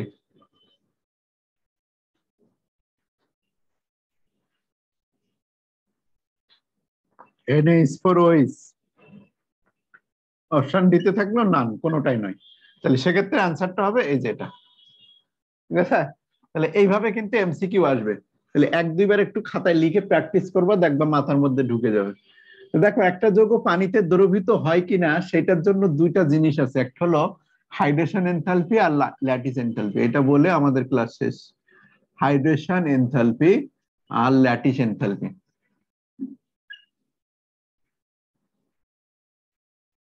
hydration enthalpy কি জিনিস, আর একটা জিনিস আমাদের লাগবে, সেটা হলো ল্যাটিস এনথালপি।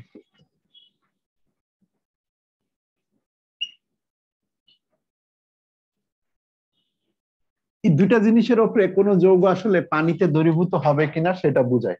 প্রথমে আসি হাইড্রেশন এনথালপি। ধরো এই যে সোডিয়াম ক্লোরাইড আছে, তো এই সোডিয়াম ক্লোরাইডের মধ্যে একটা পজিটিভ আয়ন একটা নেগেটিভ আয়ন, তো এই পজিটিভ আর এই নেগেটিভ আয়নটা যখন আমরা পানিতে দিয়ে দিব, তখন এই সোডিয়াম আয়নটা কি হয়ে যাবে, পানির অণুর ফাঁকে ফাঁকে ঢুকে যাবে। এর চারিপাশ থেকে কে ঢেকে ধরবে একে, এর চারপাশে হলো পানির অণু, এগুলো হলো পানির অণু, পানির অণু একে ঘিরে ধরে রাখবে, নিয়ে ওকে আলাদা করে ফেলবে, মাঝখান থেকে ভেঙে কিন্তু ওকে আলাদা করে ফেলবে। আর এই ক্লোরিন আয়নটাও কি হয়ে যাবে, ওটাও পানির অণু দ্বারা এইভাবে পানি যোজিত হবে, পানি যোজিত হবে এইভাবে। তাহলে পানির অণু এটাকে কি করে ফেলে, এটাকে ভেঙে ফেলে। ভেঙে ফেলা বলতে এই পজিটিভ আয়ন নেগেটিভ আয়নকে, পানির মধ্যে এরকম পজিটিভ নেগেটিভ প্রান্ত আছে, মানে OH এরকম প্রান্ত আছে। এই যে ওটা হলো নেগেটিভ প্রান্ত, ডেল নেগেটিভ, এটা হলো ডেল পজিটিভ। তাহলে কি করা হয় দেখো কিভাবে ভাঙে ওকে, এই নেগেটিভ প্রান্তটা পানির এই পজিটিভ প্রান্ত দ্বারা, পানির এই পজিটিভ প্রান্ত দ্বারা আক্রান্ত হয়, মানে পানির যে পজিটিভ প্রান্ত আছে ওই পজিটিভ প্রান্ত এই নেগেটিভ প্রান্তকে আকৃষ্ট করে ওকে টান দেয়, আর এই যে পজিটিভ প্রান্তটা ওইটা পানির নেগেটিভ প্রান্ত দ্বারা টান খায়। তাহলে দুইটা যখন ওকে টানে তখন এটা কি হয়ে যায়, মাঝ বরাবর ভেঙে যায়, ভেঙে যে দুইটা আলাদা হয়ে তাকে পানির অণু ঘিরে ধরে রাখে। তো এইটাকেই বলবো আমরা হাইড্রেশন এনথালপি। তাহলে একটা আয়নিক যৌগকে পানির যে বিপরীত প্রান্ত মেরুযুক্ত আছে, কারণ আয়নিক যৌগে পজিটিভ নেগেটিভ প্রান্ত থাকে, পানিরও এরকম পজিটিভ নেগেটিভ প্রান্ত থাকে। তো ওই পজিটিভ নেগেটিভ প্রান্ত বিপরীতমুখী প্রান্তগুলো কি করে পরস্পরকে টান দেয়। পানির নেগেটিভ প্রান্ত এখানে পজিটিভ প্রান্তকে টানবে, আর পানির পজিটিভ প্রান্ত এখানে নেগেটিভ প্রান্তকে কি করবে, টানবে, টেনে ওইটাকে কি করে ফেলবে, আলাদা করে ফেলবে, এই যে ভেঙে ফেলা, এটাকেই বলতেছি আমরা হাইড্রেশন এনথালপি। তাহলে ধনাত্মক ও ঋণাত্মক আয়নের সাথে পানির অণু সংযোগের সময় নির্গত শক্তিকে লেখো, ধনাত্মক ও ঋণাত্মক আয়নের সাথে পানির অণু সংযোগের সময় সংযোগের ফলে যে শক্তি নির্গত হয় বা যে শক্তি শোষিত হয়, আসলে নির্গত হয় সচরাচর, যে শক্তি নির্গত হয় সেটাকে বলা হচ্ছে হাইড্রেশন এনথালপি। তাহলে ধনাত্মক আর ঋণাত্মক আয়নের সাথে পানির অণু সংযোগের সময় যে শক্তিটা নির্গত হয় বা যে শক্তি শোষিত হয় সেটাকে আমরা বলতেছি হাইড্রেশন এনথালপি। আসলে সচরাচর নির্গত হয় শক্তিটা। এবার দেখো ল্যাটিস এনথালপি কি। ল্যাটিস এনথালপি হলো এটা ঠিক অপোজিট শক্তি, এটা হলো ঠিক অপোজিট শক্তি। হাইড্রেশন এনথালপিটা একরকম কি শক্তি, ভাঙনের শক্তি। আমরা সংক্ষেপে এটাকে বলতে পারি যে এটা হলো ভাঙনের শক্তি, পানি দিয়ে ভাঙনের শক্তি। সংক্ষেপে মনে রাখার জন্য বা বোঝার জন্য আমি এটা লিখে রাখতে পারি, এটা হলো পানি দিয়ে ভাঙনের যে শক্তি, সেটা হলো হাইড্রেশন শক্তি। আর ল্যাটিস শক্তিটাকে আমরা মনে রাখার জন্য যে গঠন শক্তি, এটাকে আমরা মনে রাখতে পারি কি দিয়ে, এটা হলো এক ধরনের গঠন শক্তি। গঠন শক্তি কিরকম, এটা পজিটিভ আয়ন নেগেটিভ আয়নের সাথে গ্যাসীয় অবস্থায়, দেখো এই যে পজিটিভ আয়ন আছে আর এটা হলো নেগেটিভ আয়ন আছে, তো এই পজিটিভ আর নেগেটিভ আয়ন মিলে যে NaCl ল্যাটিসটা তৈরি হলো, এই সময় যে শক্তিটা নির্গত হয় সেটাকেই বলবো আমরা ল্যাটিস শক্তি। তার মানে একটা পজিটিভ আয়ন একটা নেগেটিভ আয়ন যখন যুক্ত হয় যে শক্তি নির্গত হয় সেটাকে বলে ল্যাটিস শক্তি। তাহলে ক্যাটায়ন ও অ্যানায়ন, ক্যাটায়ন ও অ্যানায়ন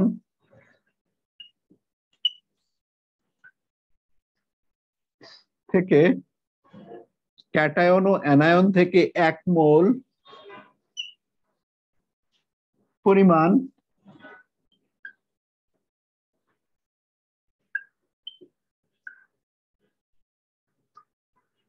আয়নিক যৌগের ক্লাস গঠনকালে,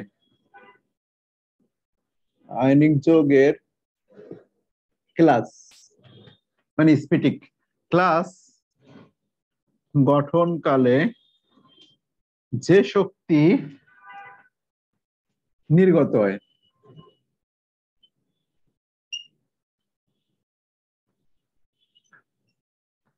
মানে কি বললাম যে একটা ক্যাটায়ন আর একটা অ্যানায়ন যুক্ত হয়ে যে শক্তি, ঠিক আছে, না না একটা ফিশন ফিউশন ওইরকম না জিনিসটা, ঠিক এটা ভাঙন।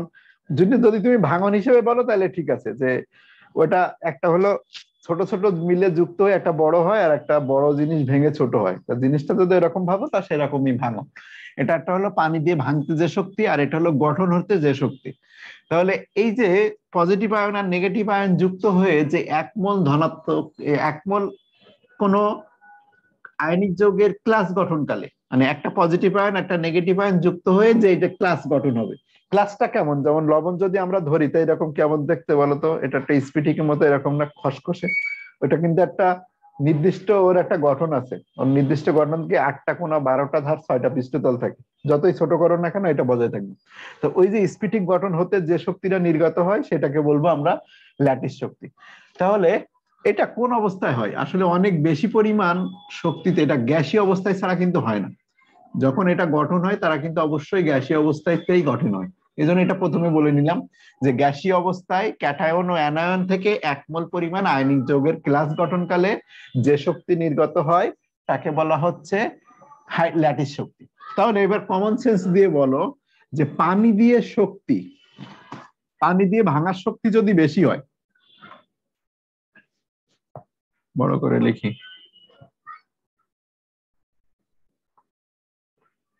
হাইড্রেশন শক্তি যদি তোমার বেশি হয় ল্যাটিস শক্তি থেকে, তাহলে ওই যৌগ পানিতে দ্রবীভূত হবে নাকি অদ্রবীভূত থাকবে, অদ্রবণীয় হবে। এটা যদি হয় তাহলে কি ঘটনা ঘটবে? ভাঙার শক্তি যদি বেশি হয়ে থাকে পানির, তোর গঠনের শক্তিকে যদি অতিক্রম করে ফেলে, মানে গঠন হয়েছে যে শক্তি তার থেকে যদি ভাঙার শক্তিটা বেশি হয়, তাহলে অবশ্যই পানিতে সে কি হয়ে যাবে? পানিতে দ্রবণীয়। ওই যৌগ কি হবে? পানিতে দ্রবণীয় হবে। এটা সিম্পলি বোঝা যায়। তাহলে কোন যৌগের যদি, এটা পানিতে লিখতে পারো পানিতে দ্রবণীয়, তাহলে কোন যৌগের যদি হাইড্রেশন শক্তি অতিক্রম করে ফেলে তার ল্যাটিস শক্তিকে, তার মানে ভেঙে যাওয়ার শক্তিটা অতিক্রম করে ফেলছে, ওর গঠন হইতে ধরো শক্তি আসছে, ওর গঠন হইতে শক্তি ধরো 500, আর ওর পানির ভাঙার শক্তি হলো 600। যেহেতু ওর যেটা গঠন আছে সেই শক্তি থেকে আমি বেশি বলে ওকে টান দিব, তাহলে অবশ্যই সে ভেঙে যাবে, তার মানে দ্রবণীয় হবে। এবার যদি আমি বলি উল্টাটা, তাহলে অদ্রবণীয়। তাহলে হাইড্রেশন, এটা না লিখলেও চলে, হাইড্রেশন শক্তি থেকে যদি ল্যাটিস শক্তিটা বেশি হয়, একটা মনে রাখো, তাহলে আর একটা মনে রাখার দরকার পড়ে না। ল্যাটিস শক্তি বেশি হয় তাহলে সেটা অবশ্যই কি হবে? অদ্রবণীয় হবে। ওই যৌগটা কি হবে? অদ্রবণীয় হবে। তাহলে এটা অবশ্যই একটা মনে রাখলেই চলবে। এবার দেখো, এটা একটা এমসিকিউ আছে খুবই জনপ্রিয়, আর একটা ইয়েও আছে, এই যে AgF, তারপরে হলো AgCl, তারপরে AgBr, আর হলো AgC, fluorine, chlorine, bromine, iodine. এইগুলোর মধ্যে শুধুমাত্র এইটা পানিতে দ্রবণীয়, শুধু এটা পানিতে দ্রবণীয়। তাহলে এটা পানিতে দ্রবণীয়, আর এই তিনজন মানুষ পানিতে অদ্রবণীয়। এই তিনজন হলো কি পানিতে অদ্রবণীয়। তাহলে এটা পানিতে কেন দ্রবণীয়? কারণ হলো এটা যে এর হাইড্রেশন শক্তি ল্যাটিস শক্তি থেকে বেশি। তাহলে একমাত্র AgF এর হাইড্রেশন শক্তি তার ল্যাটিস শক্তি থেকে বেশি হওয়ায় AgF পানিতে দ্রবণীয়, আর বাকি যেগুলো আছে এগুলো পানিতে দ্রবণীয় নয়। ঠিক আছে? বুঝতে পারছো কিনা? এটা বুঝতে কারো সমস্যা আছে? এক কথায় বলে দিলাম। ওকে, এবার দেখো আরেকটা জিনিস আছে, সেটা হলো PbCl2। একটা জিনিস বলতে বাদ, আচ্ছা ওইগুলো তোমাদের যেহেতু এখন এই শর্ট সিলেবাসে নাই, এগুলা ওগুলো এখন আর আমি বলতেছি না।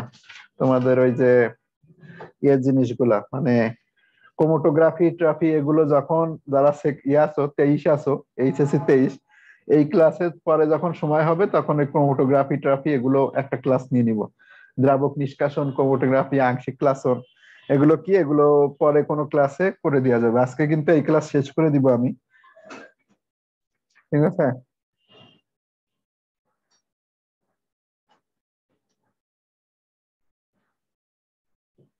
ওকে, তাহলে হাইড্রেশন শক্তি এটা। আরেকটা জিনিস এবার দেখো, আরেকটা কোশ্চেন আছে এখানে, যেটা হলো PbCl2 ঠান্ডা পানিতে দ্রবণীয় অদ্রবণীয়। আরেকটা কোশ্চেন কি, এটা তো শেষ, যে AgF পানিতে দ্রবণীয়, কেন দ্রবণীয়? কারণ হলো এটার হলো হাইড্রেশন শক্তি তার ল্যাটিস শক্তি থেকে বেশি, আর এগুলো কিন্তু উল্টা, এদের ল্যাটিস শক্তিটাই বেশি হাইড্রেশন শক্তি থেকে, মানে এই নিচেরটা, এই তিনটা কিন্তু নিচেরটা ল্যাটিস শক্তি বেশি হাইড্রেশন থেকে, এই কারণে এরা হলো অদ্রবণীয়। আর একটা কোশ্চেন হলো PbCl2 ঠান্ডা পানিতে অদ্রবণীয়। এটা কি বললাম, যে এটা হলো ঠান্ডা পানিতে অদ্রবণীয়, কিন্তু গরম পানিতে দ্রবণীয় কেন? কিন্তু গরম পানিতে দ্রবণীয়, কিন্তু গরম পানিতে দ্রবণীয়। এটা গরম পানিতে কেন দ্রবণীয় হয়? এমনিতে আমাদের গ্রাম বাংলায় আমরা বুঝি কি, পানিতে দিলে গরম হলে এমনিতে দ্রবণীয় হয়ে যায়। আসলে ঘটনাটা ঘটে কি? আচ্ছা, আসলে ঘটনাটা ঘটে কি, যে এটা ঠান্ডা পানিতে অদ্রবণীয়, ঠান্ডা পানিতে দিলে অদ্রবণীয়, কিন্তু গরম করলে গরম পানিতে দিলে দ্রবণীয় হয় PbCl2। এই ঘটনা কেন ঘটে? তো এটা খুব সিম্পল নিয়ম। দেখো, যখন ঠান্ডা পানিতে দেওয়া হয় তখন ওর হাইড্রেশন শক্তি ল্যাটিস শক্তি থেকে কম থাকে, মানে এই যে এটা থাকে, হাইড্রেশন থেকে ল্যাটিস শক্তি সামান্য একটু বেশি থাকে। কিরকম? ধরো এটা যখন ঠান্ডা পানিতে দেওয়া হচ্ছে ওর হাইড্রেশন শক্তি ধরো আছে কত, ওর হাইড্রেশন শক্তি আসে 400 আর ল্যাটিস শক্তি আছে ধরো 425। তাহলে যখন ঠান্ডা পানিতে আছে তখন হাইড্রেশন থেকে ল্যাটিস শক্তি সামান্য একটু বেশি থাকে। এই 425 থাকলে কি হচ্ছে, এটা কিন্তু সাপোজ, আমি কিন্তু একটা উদাহরণ দিয়ে বুঝাইতে চাচ্ছি, সাপোজ, কিন্তু এটা কিন্তু সত্য সত্য মান না। তাহলে যখন ঠান্ডা পানিতে দেওয়া হচ্ছে তখন তার হাইড্রেশন শক্তি থেকে ল্যাটিস শক্তি কি বলা হচ্ছে, সামান্য একটু বেশি থাকে। এবার যখন পানি দিয়ে এই তাপ দেওয়া হচ্ছে তখন এই হাইড্রেশন শক্তিটা আস্তে আস্তে আস্তে আস্তে বাড়া শুরু করে। তো যখন হাইড্রেশন শক্তি বাড়তে বাড়তে 425 থেকে বেশি হয়ে যাবে তখন তাপ দিতে দিতে ধরো একসময় কি হয়ে গেছে, হাইড্রেশন শক্তি 430-এ উঠে গেছে, আর ল্যাটিস শক্তি আগের যেটাই ছিল ওইটা স্থির আছে।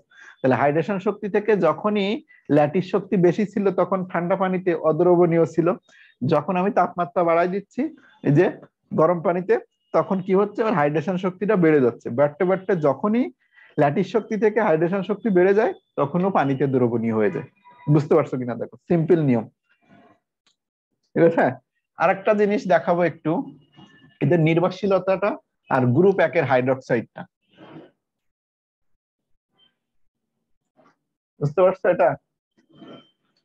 ওকে, তাহলে খেয়াল করো এখন এই হাইড্রেশন আর ল্যাটিস শক্তি আসলে কিসের উপরে নির্ভর করে, একটা খুবই ইম্পর্টেন্ট লাইন লিখে নাও যে ল্যাটিস শক্তি চ্যাপ্টার 3 পড়ালে আরো ক্লিয়ার হবে, কারণ ওখানে ফাজানের নীতি আছে, এখানে ফাজানের নীতি এখন আলোচনা করার সময় হবে না আর বুঝবাও না চ্যাপ্টার 3 না পড়ালে। ল্যাটিস শক্তি ও হাইড্রেশন শক্তি উভয়ই হাইড্রেশন শক্তি উভয়ই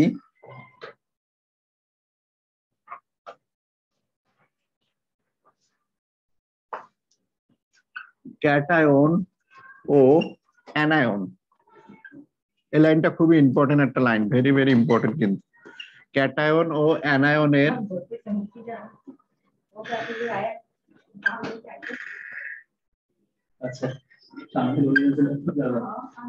উভয়ই ক্যাটায়ন ও অ্যানায়নের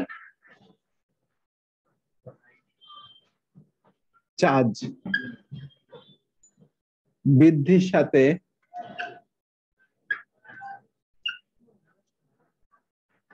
বাড়ে,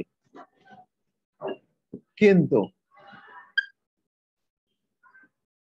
আকার মানে এদের আকার যেটা আছে এদের আকার বৃদ্ধির সাথে কমে। এই লাইনটা সবসময় মনে রাখবা, কারণ এটা হলো খুবই খুবই ইম্পর্টেন্ট অ্যাডমিশনের সময়। আকার বৃদ্ধির সাথে কি হয়ে যায়, কমে।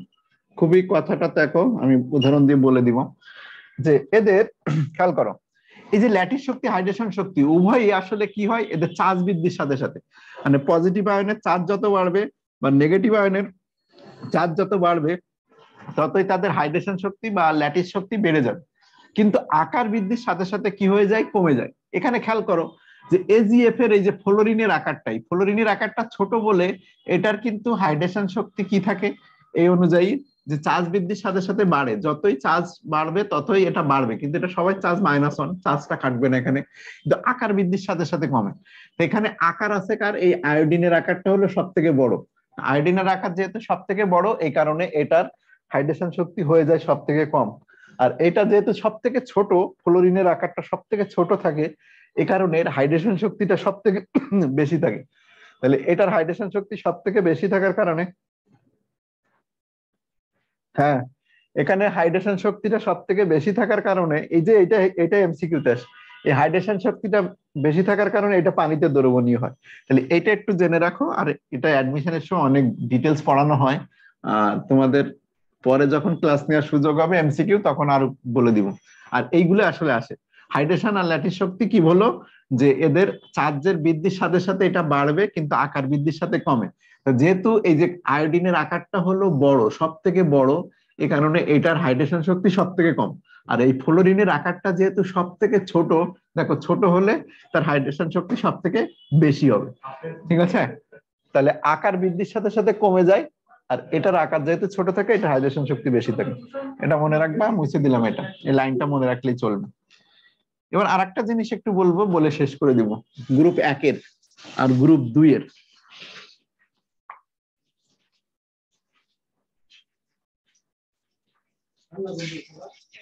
বুঝছো, আমি মুছে দিলাম এই লাইন। গ্রুপ 2 এর হাইড্রোক্সাইড আর সালফেটের ক্ষেত্রে একটা দ্বৈত ধর্ম আমরা খেয়াল করব, যে গ্রুপ 2 যদি আমি লিখি বিরিয়ানি, মোগলাই, কাবাব, সরিয়ে বাটিতে, এ কিভাবে লিখছি তোমাদের চ্যাপ্টার 3 তে আমি শেখাবো। তো এদের হাইড্রোক্সাইড গুলো কি হবে? গ্রুপ 2 এর হাইড্রোক্সাইডটা কি হবে? BeOH2 হবে, এটা হবে FgOH2 এদের হাইড্রোক্সাইড গুলো, CaOH2 হবে, আর একটা হবে SrOH2, আর এটা হবে BaOH2, মানে গ্রুপ 2 এর হাইড্রোক্সাইড গুলো। এই গ্রুপ 2 এর হাইড্রোক্সাইড গুলো যদি উপর থেকে নিচের দিকে যাও, তবে এদের দ্রাব্যতা কি হয়ে যাবে? বাড়তে থাকবে। ঠিক আছে, এদের কি হয়, পানিতে এদের দ্রাব্যতা হলো বাড়ে। তো এটা যদি বলো যে কেন বাড়ে, যে উপর থেকে যতই আমি নিচের দিকে নামি ততই এদের দ্রাব্যতাটা কেন বাড়তে থাকে। তো দেখো, আমরা একটু আগে দেখলাম যে ক্যাটায়ন আর অ্যানায়নের আকার যত বাড়ে ততই হাইড্রেশন শক্তি আর ল্যাটিস শক্তি কমতে থাকে। কিন্তু এই হাইড্রোক্সাইড এসে, গ্রুপ 2 এর হাইড্রোক্সাইড এসে যখন উপর থেকে আমরা নিচে নামি তখন এদের হাইড্রেশন শক্তি, ল্যাটিস শক্তি দুটোই আসলে কমে। কিন্তু ল্যাটিস শক্তি যে হারে কমে, হাইড্রেশন শক্তি ওই হারে কমে না। মানে হাইড্রেশন শক্তিটা সবসময় কি থেকে যায়? বেশি থেকে যায়। আর ল্যাটিস শক্তিটা মারাত্মক আকারে কি হয়ে যায়? ফল করতে থাকে। তাহলে যত উপর থেকে নিচের দিকে নামতে থাকি দুটাই কমে, কিন্তু হাইড্রেশন শক্তির তুলনায় ল্যাটিস শক্তিটা সবসময় কি থাকবে? কম থাকবে, মানে হাইড্রেশন শক্তিটা বেশি থাকে। এই কারণে গ্রুপ 2 এর হাইড্রোক্সাইড গুলোর উপর থেকে নিচের দিকে নামলে দ্রাব্যতাটা বাড়ে।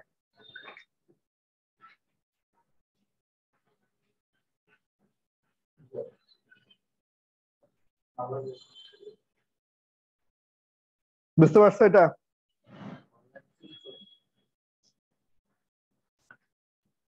যতই উপর থেকে নিচে নামবা ততই দুটাই কমতে থাকবে, কিন্তু হাইড্রেশন শক্তিটা কি হতে থাকে? এ মানব বধির মতো মনে করো, ও হলো ওইভাবে কমে না, যে বলে না যে তুই আগে যা বন্ধু, তুই আগে যা। বন্ধু যতই নিচের দিকে নামতেছে বন্ধু ততই কমে যাচ্ছে, ল্যাটিস শক্তি ততই বেশি কমতেছে, কিন্তু ও আস্তে আস্তে নামতেছে, ও কমতেছে না। ঠিক আছে, তখন ওর হাইড্রেশন শক্তিটা সবসময় বেশি থেকে যায় ল্যাটিস শক্তি থেকে, এ কারণে ও হলো দ্রাব্যতাটা বাড়তে থাকবে। এবার যদি বলে এদের সালফেট গুলো, গ্রুপ 2 এর সালফেট, তাহলে সালফেটে আবার ঠিক উল্টা। এগুলো যেমন কি বললাম, এদের দ্রাব্যতাটা বাড়ে, উপর থেকে নিচের দিকে গেলে। আর গ্রুপ 2 এর সালফেটে যদি বলো তার ঠিক উল্টা ঘটনা ঘটে। বেরিলিয়াম সালফেট, ম্যাগনেসিয়াম সালফেট, এটা তোমাদের বইয়ে নাই। Calcium sulphate, strontium sulphate, barium sulphate, উপর থেকে নিচের দিকে গেলে এদের দ্রাব্যতাটা কমে। ঠিক উল্টা ঘটনাটাই ঘটে এখানে। উপর থেকে যখন নিচের দিকে নামা হয় তখন হাইড্রেশন শক্তি, ল্যাটিস শক্তি দুটাই কমতে থাকে, কিন্তু ল্যাটিস শক্তি ওইভাবে কমে না। এবার হাইড্রেশন শক্তিকে আগায় দেয়, বন্ধু তুই নাম আগে। ঠিক আছে, ও নেমে বিপদে পড়ে, তো ও নেমে বেশি কমে, কিন্তু হাইড্রেশন শক্তি, ল্যাটিস শক্তিটা ওইভাবে কমে না, ল্যাটিস শক্তি সবসময় বেশি থেকে যায়। এ কারণে এদের দ্রাব্যতাটা কি হয়ে যাচ্ছে? এদের দ্রাব্যতাটা পানিতে কমে যাবে। এই দুটো মনে রাখলেই শেষ। সাজেশন গত ক্লাসে দিয়ে দিয়েছিলাম তো, দেখো কি কি সাজেশন পার্ট 2 এর সাজেশন গত ক্লাসে দিয়েছিলাম, ওইখানে দেখে নিবা। গদাগে হলো দ্রাব্যতা দেয়া কেএসপি বের করো। গত ক্লাসে দিয়েছিলাম সাজেশন, দ্রাব্যতা দেওয়া, আবার লিখে দিই কেএসপি বের করো। গদাগে, এটা গদাগের কোশ্চেন, এমন জায়গা থেকে লিখতেছি, লিখতে সাজেশন পার্ট 2 এর, পার্ট 2 এক সেট কোশ্চেন থাকবে, এক সেট প্রশ্ন অবশ্যই থাকবে। এটা ছাড়া এক্সামে, এটা ছাড়া প্রশ্নই হবে না, মানে এটা থাকবে না এমন ঘটনা ঘটবে না। সেদিন মনে করবা পৃথিবী উল্টে গেছে, যেদিন পার্ট 2 থেকে কোশ্চেন দিবে না। এক সেট প্রশ্ন অবশ্যই থাকবে, এটা ছাড়া প্রশ্নই হবে না। তাহলে প্রশ্নগুলো কি হতে পারে? গদাগের কোশ্চেন, দ্রাব্যতা দেয়া থাকবে, দ্রাব্যতা দেয়া, কেএসপি বের করো। কিভাবে বের করতে হয় অনেকগুলো উদ্দীপক সমাধান করে দিছি, ক্লাসগুলো সিরিয়ালি দেখলেই বুঝবা। দ্রব্যতা দেয়া কেএসপি বের করো। ভালো লাগে। দুটি দ্রবণ মিশালে অদক্ষেপ পড়বে কিনা, দুটি দ্রবণ মেশালে অদক্ষেপ পড়বে কিনা, অনেকগুলো করছি, 3-4টা সমাধান করে দেখাইছি, কিভাবে করতে হয় না হয়, কিভাবে পরীক্ষাতে থাকবে, উদ্দীপক সহ এঁকে দেখাইছি। এই দুইটা কোশ্চেনের থাকার সম্ভাবনা 90%। এটা যদি না থাকে সেক্ষেত্রে এসে আমাদের কি থাকবে, আয়ন শনাক্তকরণ দেবে।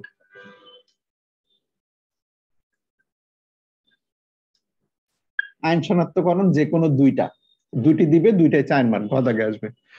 এছাড়া দ্রবণ ঠান্ডা করলে অদক্ষেপ কতটুকু অদক্ষেপ পড়বে,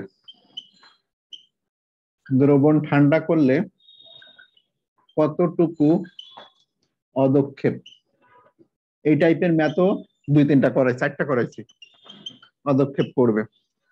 এজগুলো যদি না দিয়ে দেয় তাহলে সম আয়নের ম্যাথ থাকতে পারে। সম আয়নের 4টা ম্যাথ করে 3টা করাইছি, কিভাবে আসে দেখাইছি সম আয়নের ম্যাথ। তো এই হলো তোমাদের সাজেশন এই যে এখান থেকে, যে দ্রাব্যতা দেয়া কেএসপি বের করো, দুটি দ্রবণ মেশালে অদক্ষেপ পড়বে কিনা। মোস্ট প্রবাবলি এটাই থাকে সবসময় 90% ক্ষেত্রে। আর যদি এই দুটো মিসিং হয় তাহলে তোমাদের আয়ন শনাক্তকরণ আসে একটা। আর দ্রবণ ঠান্ডা করলে কতটুকু অদক্ষেপ পড়ো লেস ইম্পর্টেন্ট, তেমন একটা দেয় না, কিন্তু করে যাইতে হবে।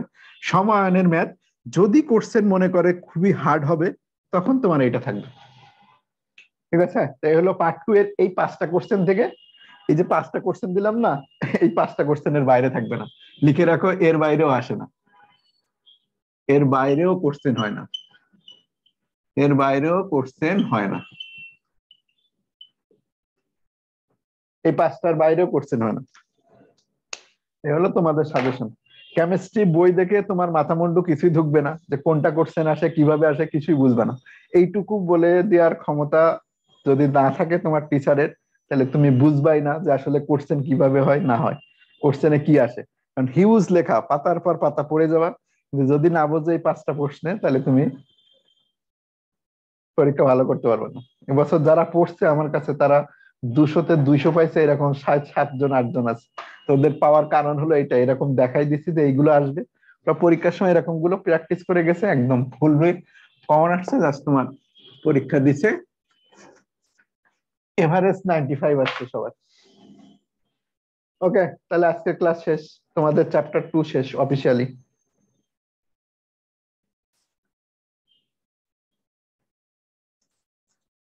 ঠিক আছে, চ্যাপ্টার 2 শেষ।